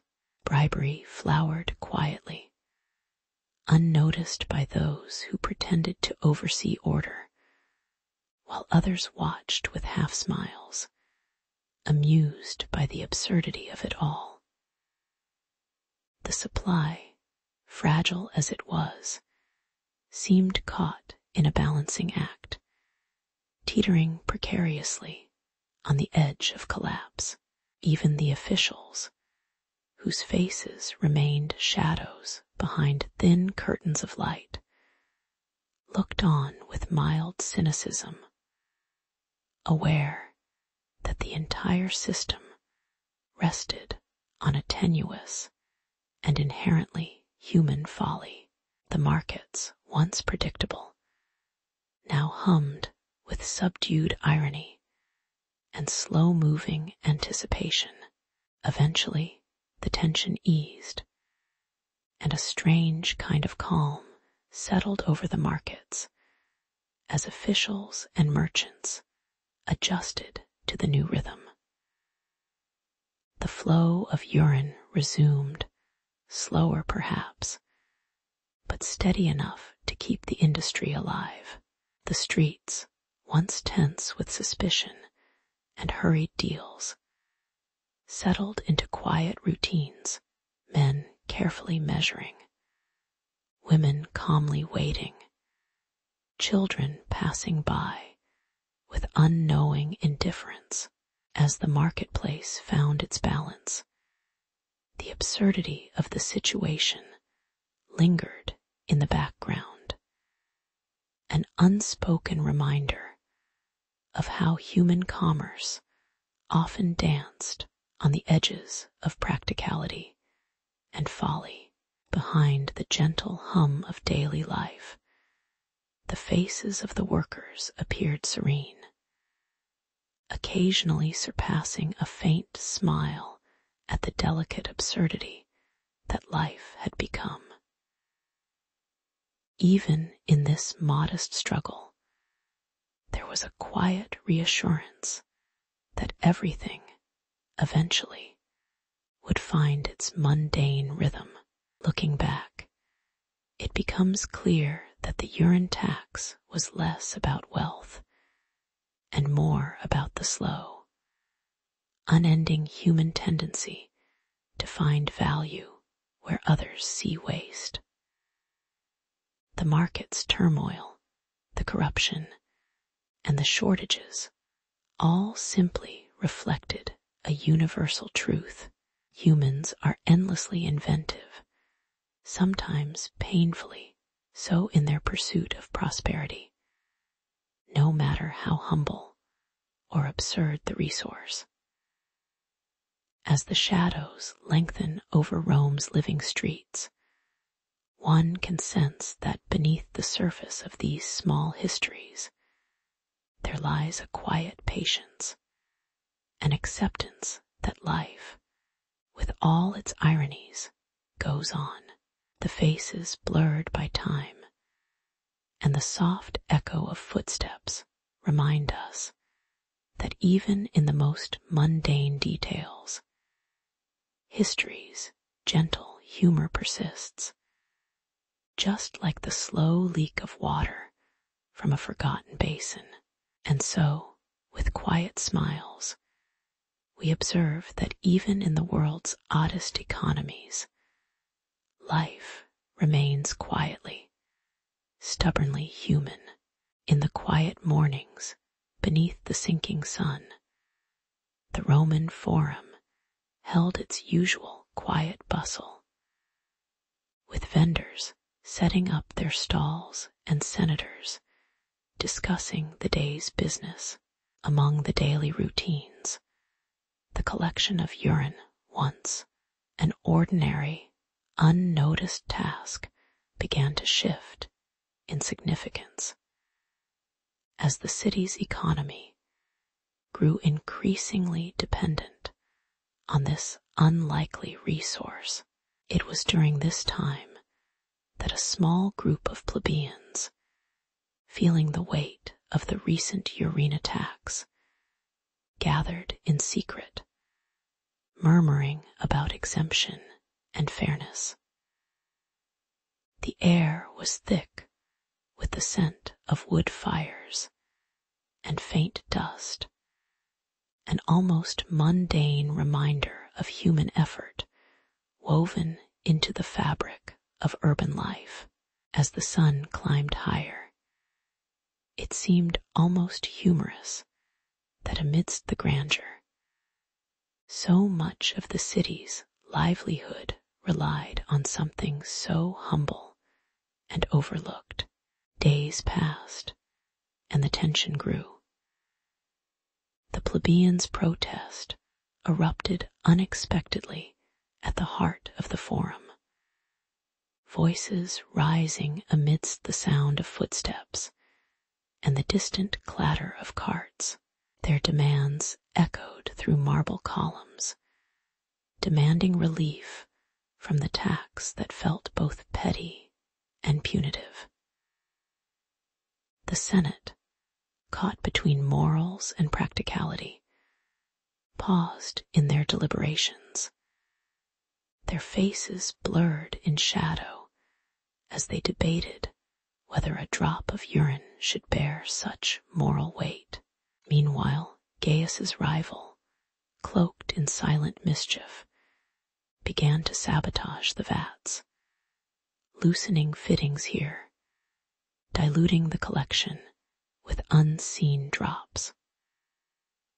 That act of simple defiance added a slow tension as the city's livelihood teetered on the brink of minor chaos, with everyone aware that something quite ordinary was about to get messy. The day reached a quiet irony, a spill, inevitable and unavoidable, seeped from the collection vats onto the uneven stones, pooling gently as workers watched, their faces drawn with tired familiarity. It was almost humorous how ruinously mundane the sabotage had become, with streams of liquid slowly creeping across surfaces, blending into the cobblestones. The senators, still debating behind their marble walls, seemed invisible to the small spectacle unfolding outside, where Lucius realized he faced not just political rebuke, but the tangible mess of human folly. The city, in its careful patience, seemed to breathe softly through the spilling chaos, accepting the irony that sometimes the greatest troubles are born from such modest beginnings. A minor disaster, quietly witnessed and quietly forgotten in the slow flow of ongoing life. Calm returned as the initial chaos settled into a slow, reflective silence, the spilled urine congealing into dull patches on the stones. Lucius, standing amid the subdued aftermath, felt the faint weight of the moment, more peculiar than damaging, a quiet reminder of human imperfection. The senators resumed their discussions, now more aware of the delicate balance between morality and efficiency, while voices softened into hums of routine. The plebeians, their protests cooled, resumed their daily chores, and Gaius's sabotage became just another small story in the endless fabric of city life, an ironic footnote to human stubbornness. In this slow, steady city life persisted in its ordinary, understated rhythm, untroubled by the spill or the protest. Everything moved forward, quietly and inevitably. Looking back, one might see beneath the mundane events a gentle reflection on human resilience. How even a simple tax, a protest, or a spilled vat can reveal the quiet absurdity of progress. The Roman Empire, with its sprawling complexity, carried on through such modest episodes, weaving small human stories into the vast tapestry of history. The faces of prophets or leaders were often hidden in shadow or blurred light, their voices distant, as life went on in slow, measured circles.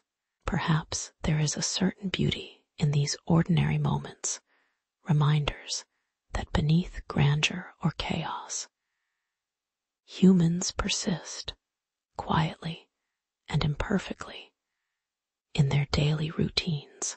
And in that quiet persistence, there is a calm, gentle humor that hums softly beneath the stories we tell, waiting patiently to be heard in the slow evening hours. In the tranquil shadows of the Roman streets, the age-old practice of collecting urine began as a humble necessity, a simple response to sanitation needs. Citizens went about their days, unaware that this unassuming activity would gradually weave itself into the fabric of the empire's economy. At first, the trade was informal, rough in its handling, yet steady in its rhythm, punctuated by the hollow sounds of empties being filled and emptied. The authorities, noticing its potential, hesitated before they acknowledged the silent value lurking beneath the surface. Quite literally, these moments of quiet recognition marked the dawn of a curious economic experiment rooted in human modesty and practicality. As the trade grew, so did the tensions. A debate simmered behind closed doors about how to regulate this surprisingly profitable resource. Taxes were imposed with a hesitant hand, not to punish, but to control, and the collection stations multiplied along the city's edges. The process, once informal and somewhat embarrassing, was now standardized, with workers handling the steady streams with calm, measured movements. Yet, beneath the surface, the irony was hard to ignore, a waste product now fueling the empire's ambitions. Discussions in the forums echoed around concerns of hygiene and morality, but the money kept flowing, quietly stitching the trade deeper into Rome's economic tapestry. Eventually, the empire's officials embraced a more pragmatic solution. They lowered taxes just enough to encourage compliance and established official stations for collection, where noises of metallic containers and measured steps became winter's background hum. The sanitation improved, streets felt marginally cleaner, and the profits, though modest, began funding ambitious public works. Lucius, a modest clerk, watched these developments unfold, his hands often sticky from fare and refuse, an ordinary man caught in an extraordinary economy. The trade's ironies persisted. Human nature remained unchanging, and the spectacle of managing something so mundane, yet so vital, persisted with gentle humor. Still, the empire moved forward, quietly sustained by the most unremarkable of commodities. With lasting stability, the economy of urine persisted as a reminder of human resilience and practicality, even in the most everyday of matters. The collection stations became fixtures of urban life, blending into the background like distant echoes of distant times. Lucius rose through the ranks, entrusted with overseeing public health and finance, quietly appreciating how something as simple as urine could support both sanitation and empire building.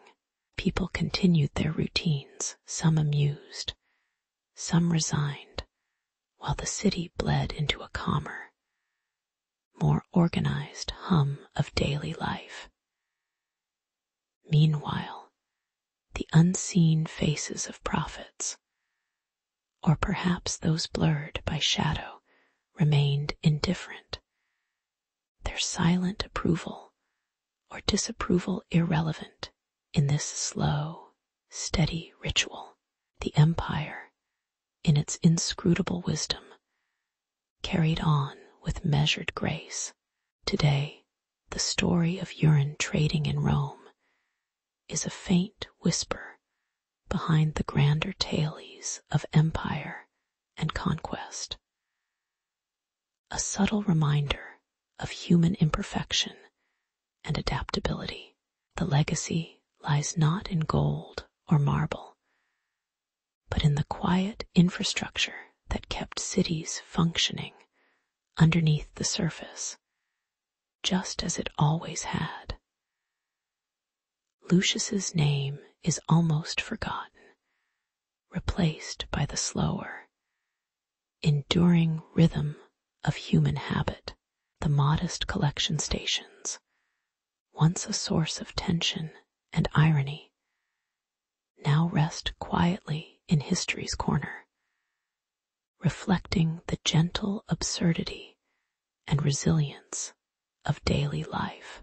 It is in these mundane details that the true stories of human ingenuity and humility softly linger, barely noticed, but quietly enduring.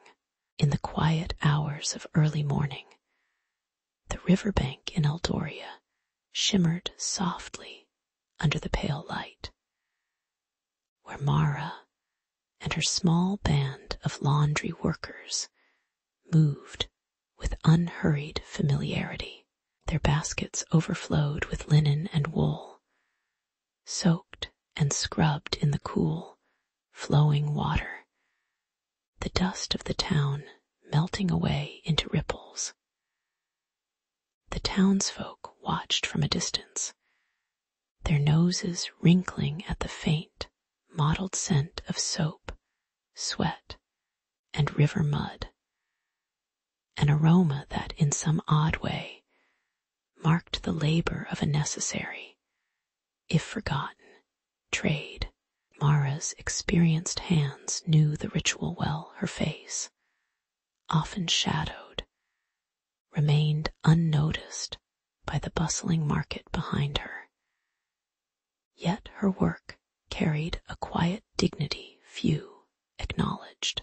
As the sun edged higher, the air grew thick with the lingering smell of labor, a reminder that cleanliness had its price, both smell-wise and socially.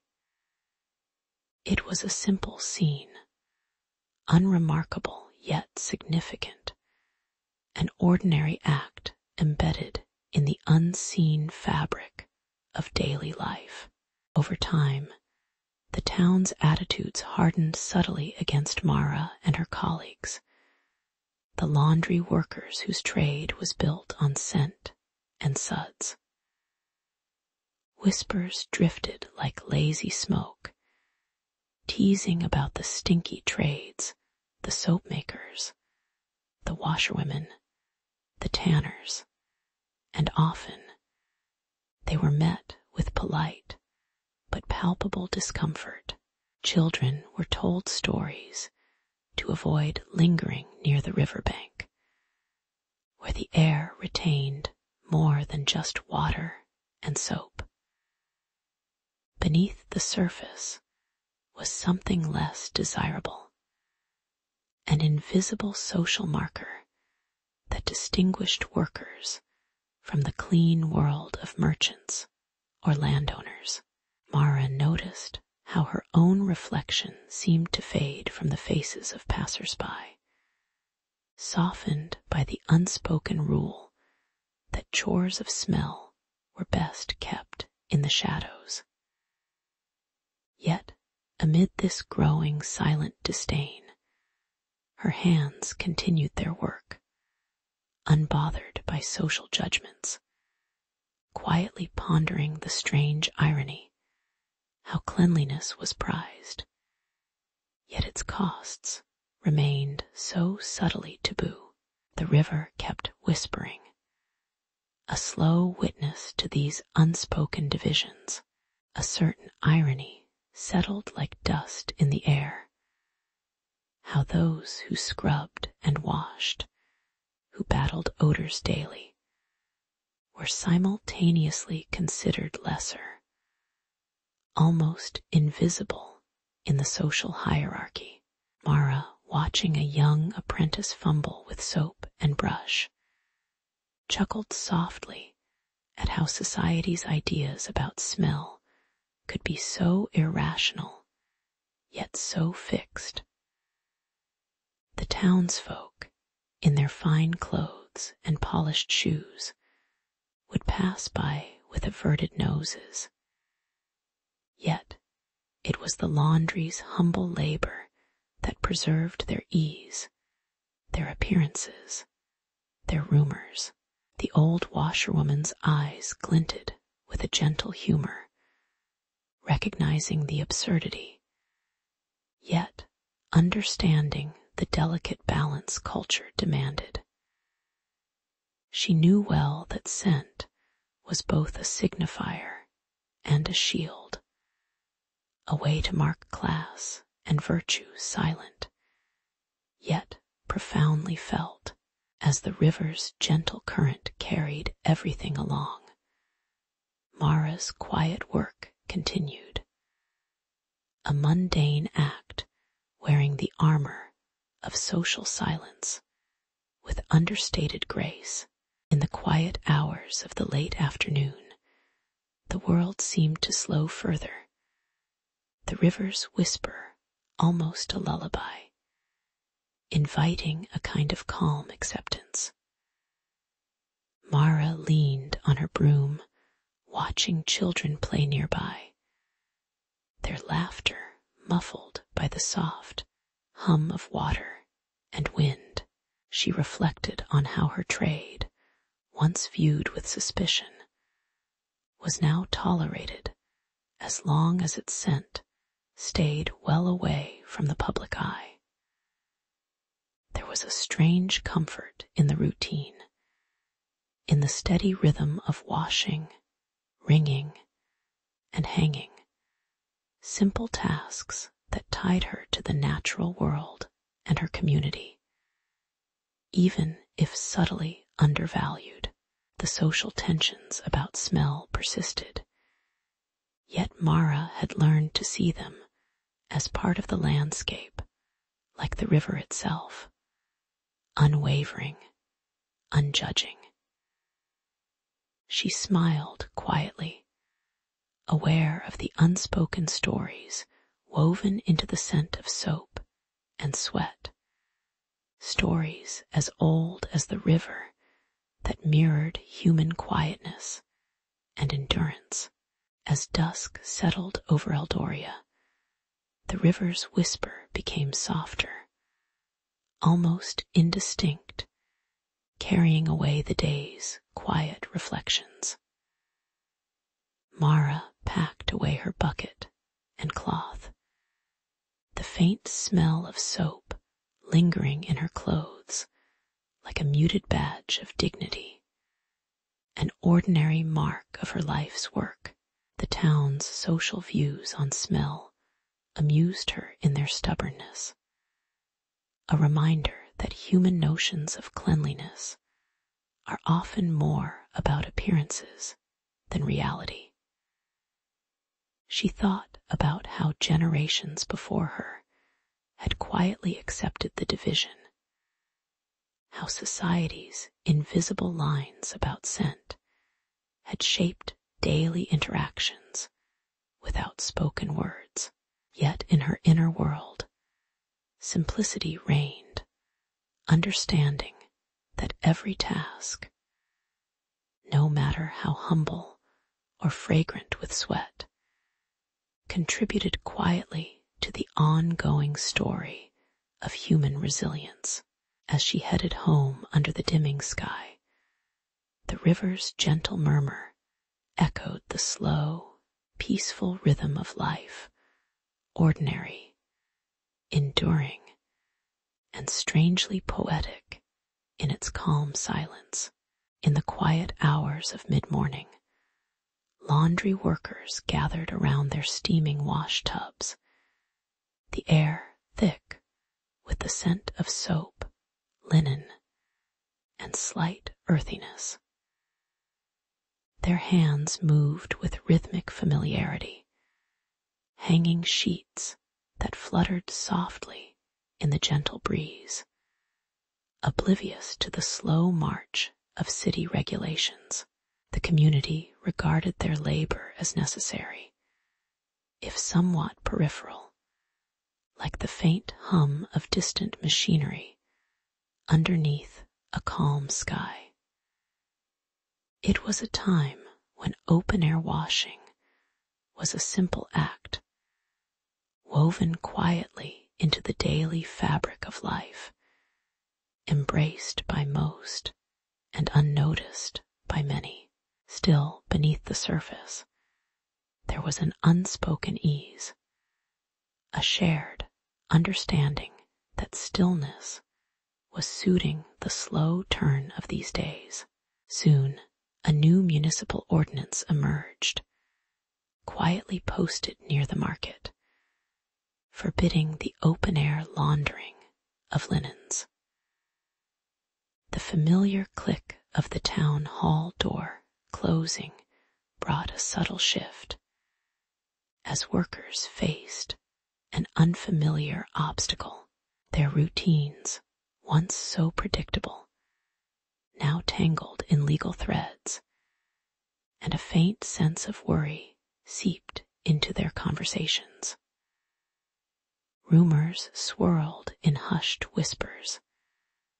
Some claimed the smell of the laundry workers brought bad luck, a superstition that clung stubbornly, like stubborn stains on faded fabric. Social attitudes hardened unnoticed, and small towns whispered of curses and omens, giving the workers an unspoken stigma. The simple act of washing clothes now carried the weight of rumors and social anxiety, heavy in the slow-moving air rather than resolve. Irony took root as the workers began to notice how their own scent, once just a mark of honest work, became a symbol of misfortune in others' eyes. Some began to avoid eye contact, and a few even tried fragrant oils or perfumes, as if hiding their natural odors could undo centuries of superstition. Workers joked half-heartedly about their stinky trade, aware that these whispers and laws turned their honest effort into something questionable. The air grew thick with unspoken judgments, yet life persisted quietly beneath the weight of irony. The scent that once signified livelihood was now a badge of lingering prejudice. Still, in the quiet corners of their shared days, they found small comfort in simple gestures. As the world remained slow and ordinary, despite the clash of social tides, over time, there was a calm acceptance in the midst of ongoing change. The laundry workers continued their routines with a quiet resilience, their daily motions gentle and unhurried. The laws, the rumors, and the social whispers persisted, but no longer dictated their steady rhythm. They discovered small moments of peace in the familiar sights and sounds, the sun-warmed linens, the steady splash of water, the distant murmur of conversation, reminders of life's slow, persistent continuity. A faint humor emerged in their shared understanding. They, the keepers of the scent, had become both invisible and essential in the long, slow story of the city. The community, too, seemed to acknowledge, in its own sleepy way, that life's whims and prejudices could not quite drown out the ordinary human spirit. There was a gentle, enduring calm, as if the world had simply moved on, quietly, as it always did.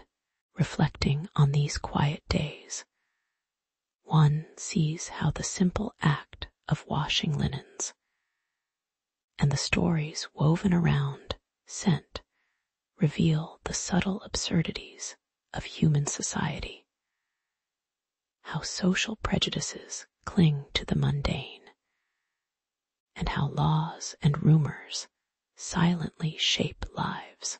The laundry workers, with their dusty clothes and tired but kindly faces, embodied patience amidst societal whispers and ironic laws.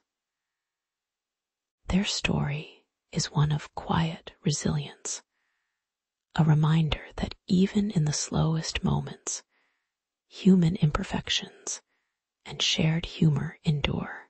The blurred faces of unseen prophets seem to watch silently, perhaps with a faint smile, as history turns at its own unhurried pace. And so, in the great, gentle silence of everyday life, the story of scent and society moves onward, softly, forever intertwined with the humble warmth of human patience. In the muted hours of early spring, the bustling marketplace was alive with the familiar scent of freshly washed linens and soap, a testament to the humble labor of the laundry guild. Mara, a local merchant known for her quiet innovation, envisioned a new method, using purified steam to elevate the trade and dispel the stigma of lingering odors. Her proposals were met with cautious optimism, as flags of clean linen fluttered gently in the breeze.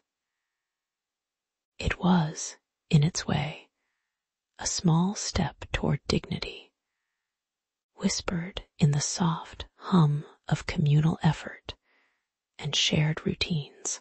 As the day waned, the promise of progress lingered quietly among the folded cloths and immeasurable patience of those who kept society clean and fragrant in a world slow to change. The mood shifted subtly as the festival of freshness approached, a regular celebration, but one that Mara hoped to redefine with her steam demonstration. On the morning of the event, the air was tinged with anticipation, smells of herbal oils and clean cotton intertwined. Yet beneath it all, murmurs of doubt persisted when Mara unveiled her contraption, a modest yet curious device. A rival merchant discreetly tampered with the steam valve, causing a sudden burst of scalding air that clouded her efforts with a cloudy plume of vapor.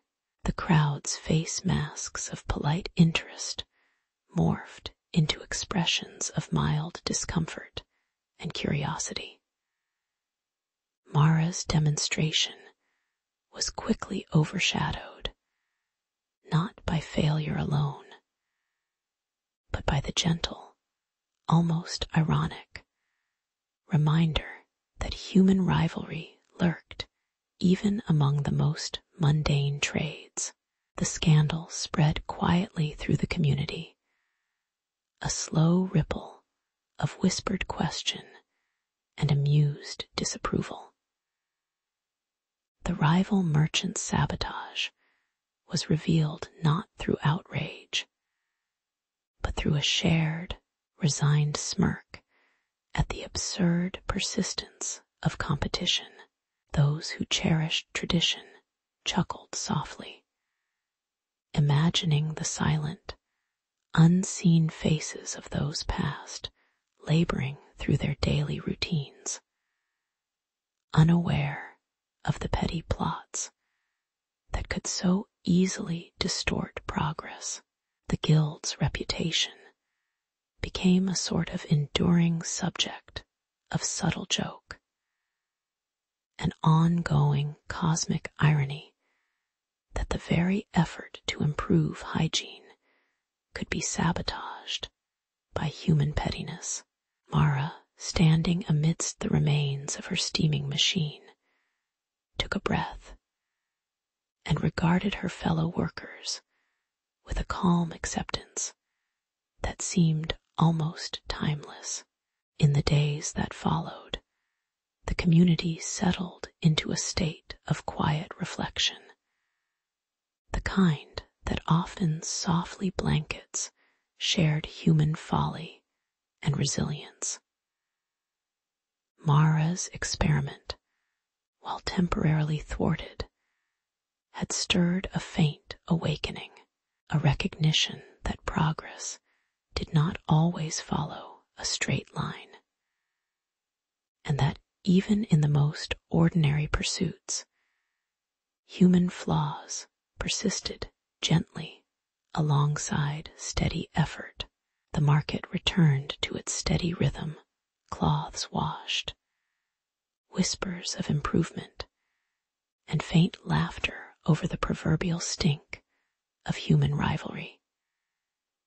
In the cool, dim light of late afternoon, the embarrassed smiles and mild jokes felt like soft hums of a collective understanding, a patient acceptance that the best we could do was keep striving amid the imperfect humanness that colored even the simplest acts.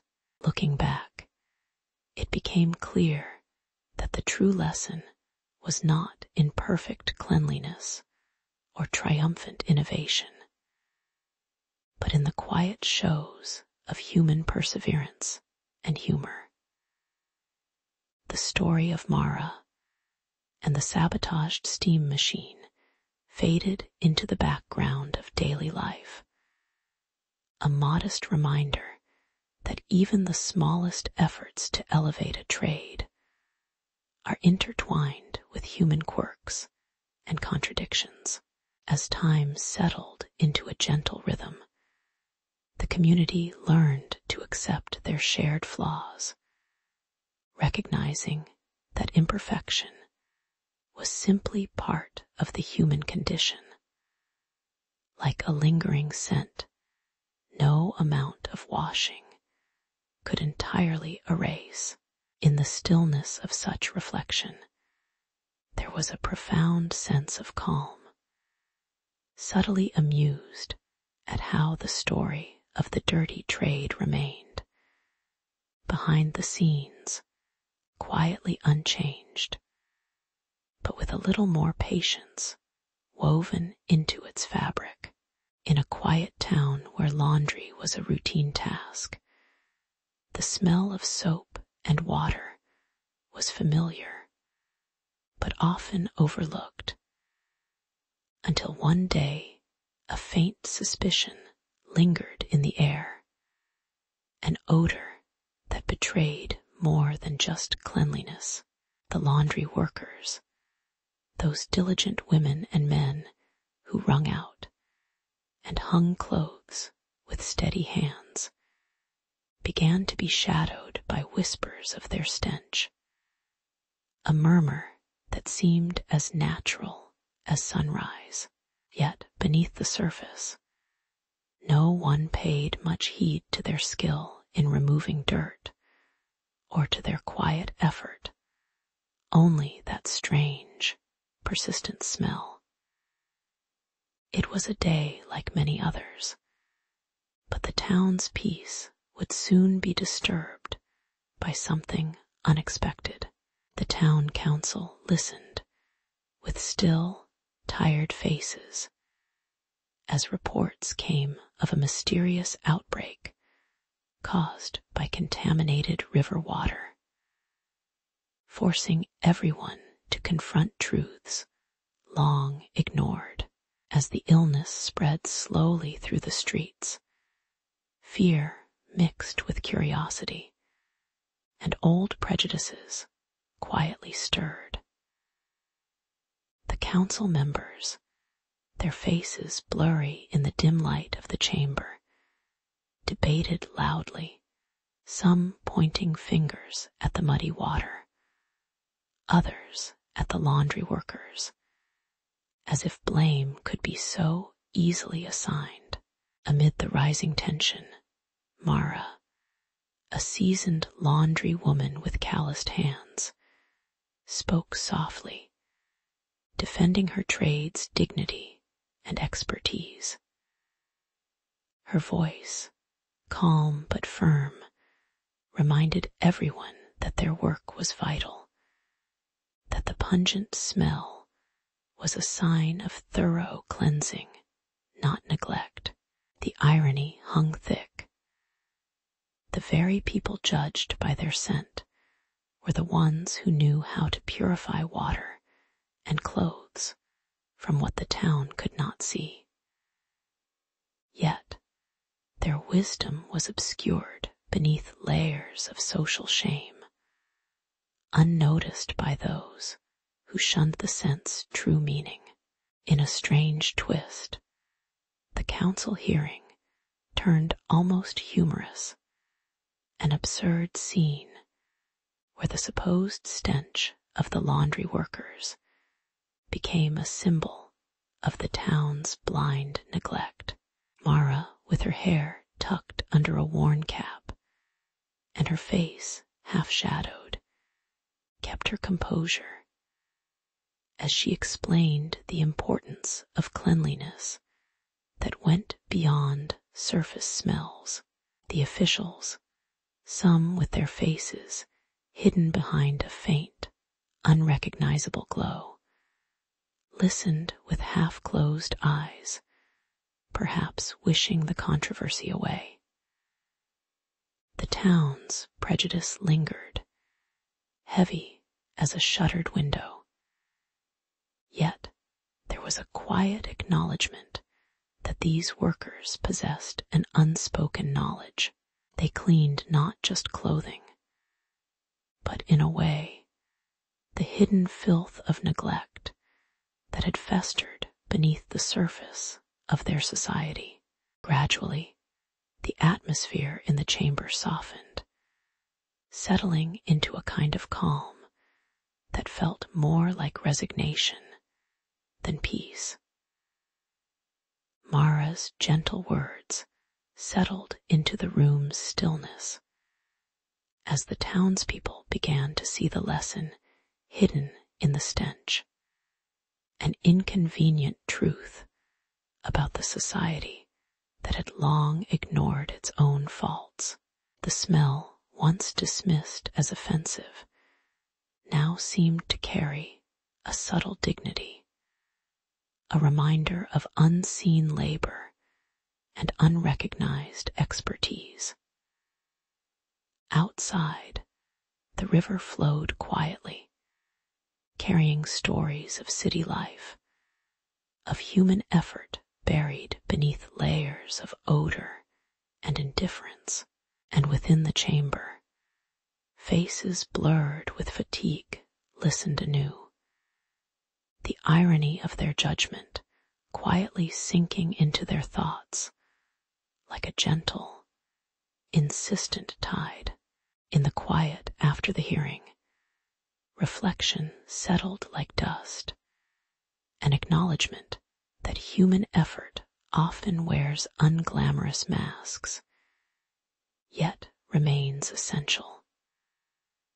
The laundry workers, once considered merely smelly, had shown that true cleansing was more than superficial, an act of dignity rooted in skill and care. The town, now aware of the deeper truths, carried a slower understanding, one that recognized the subtle humor in their collective blindness. As Mara returned to her work, her hands steady and her face serene, the air remained permeated with the gentle aroma of soap, reminding everyone that even the most overlooked labor contains a quiet nobility. And so, life moved slowly onward, in the shadows cast by truths gently uncovered beneath the unassuming calm of everyday toil. In a quiet town where the air was often tinged with the faint aroma of soap and lingering fabric softeners, the laundry workers went about their routine with patient familiarity. Their hands dipped and wrung through warm water, each movement slow and almost ritualistic, as if performing a quiet act of daily devotion. For years, society viewed their work as mundane, a necessary but unremarkable part of the town's fabric, both literally and figuratively. The streets carried their muted presence, the faint smell of bleach and sweat blending into the background noise of daily life. It was a routine that, in its own way, felt eternal, fading into the gray hours of dawn and dusk, unnoticed and uncelebrated. Then came the ordinance, a stiff decree that branded their trade as unworthy, insisting their basins be concealed and their scent remedied by prohibitive regulations. The workers, bewildered and a touch amused, found the order both absurd and emblematic of an uncomfortable indifference. As the city council discussed sanitation and reputation, the workers continued their quiet toil, feeling the weight of societal sneers in their own way.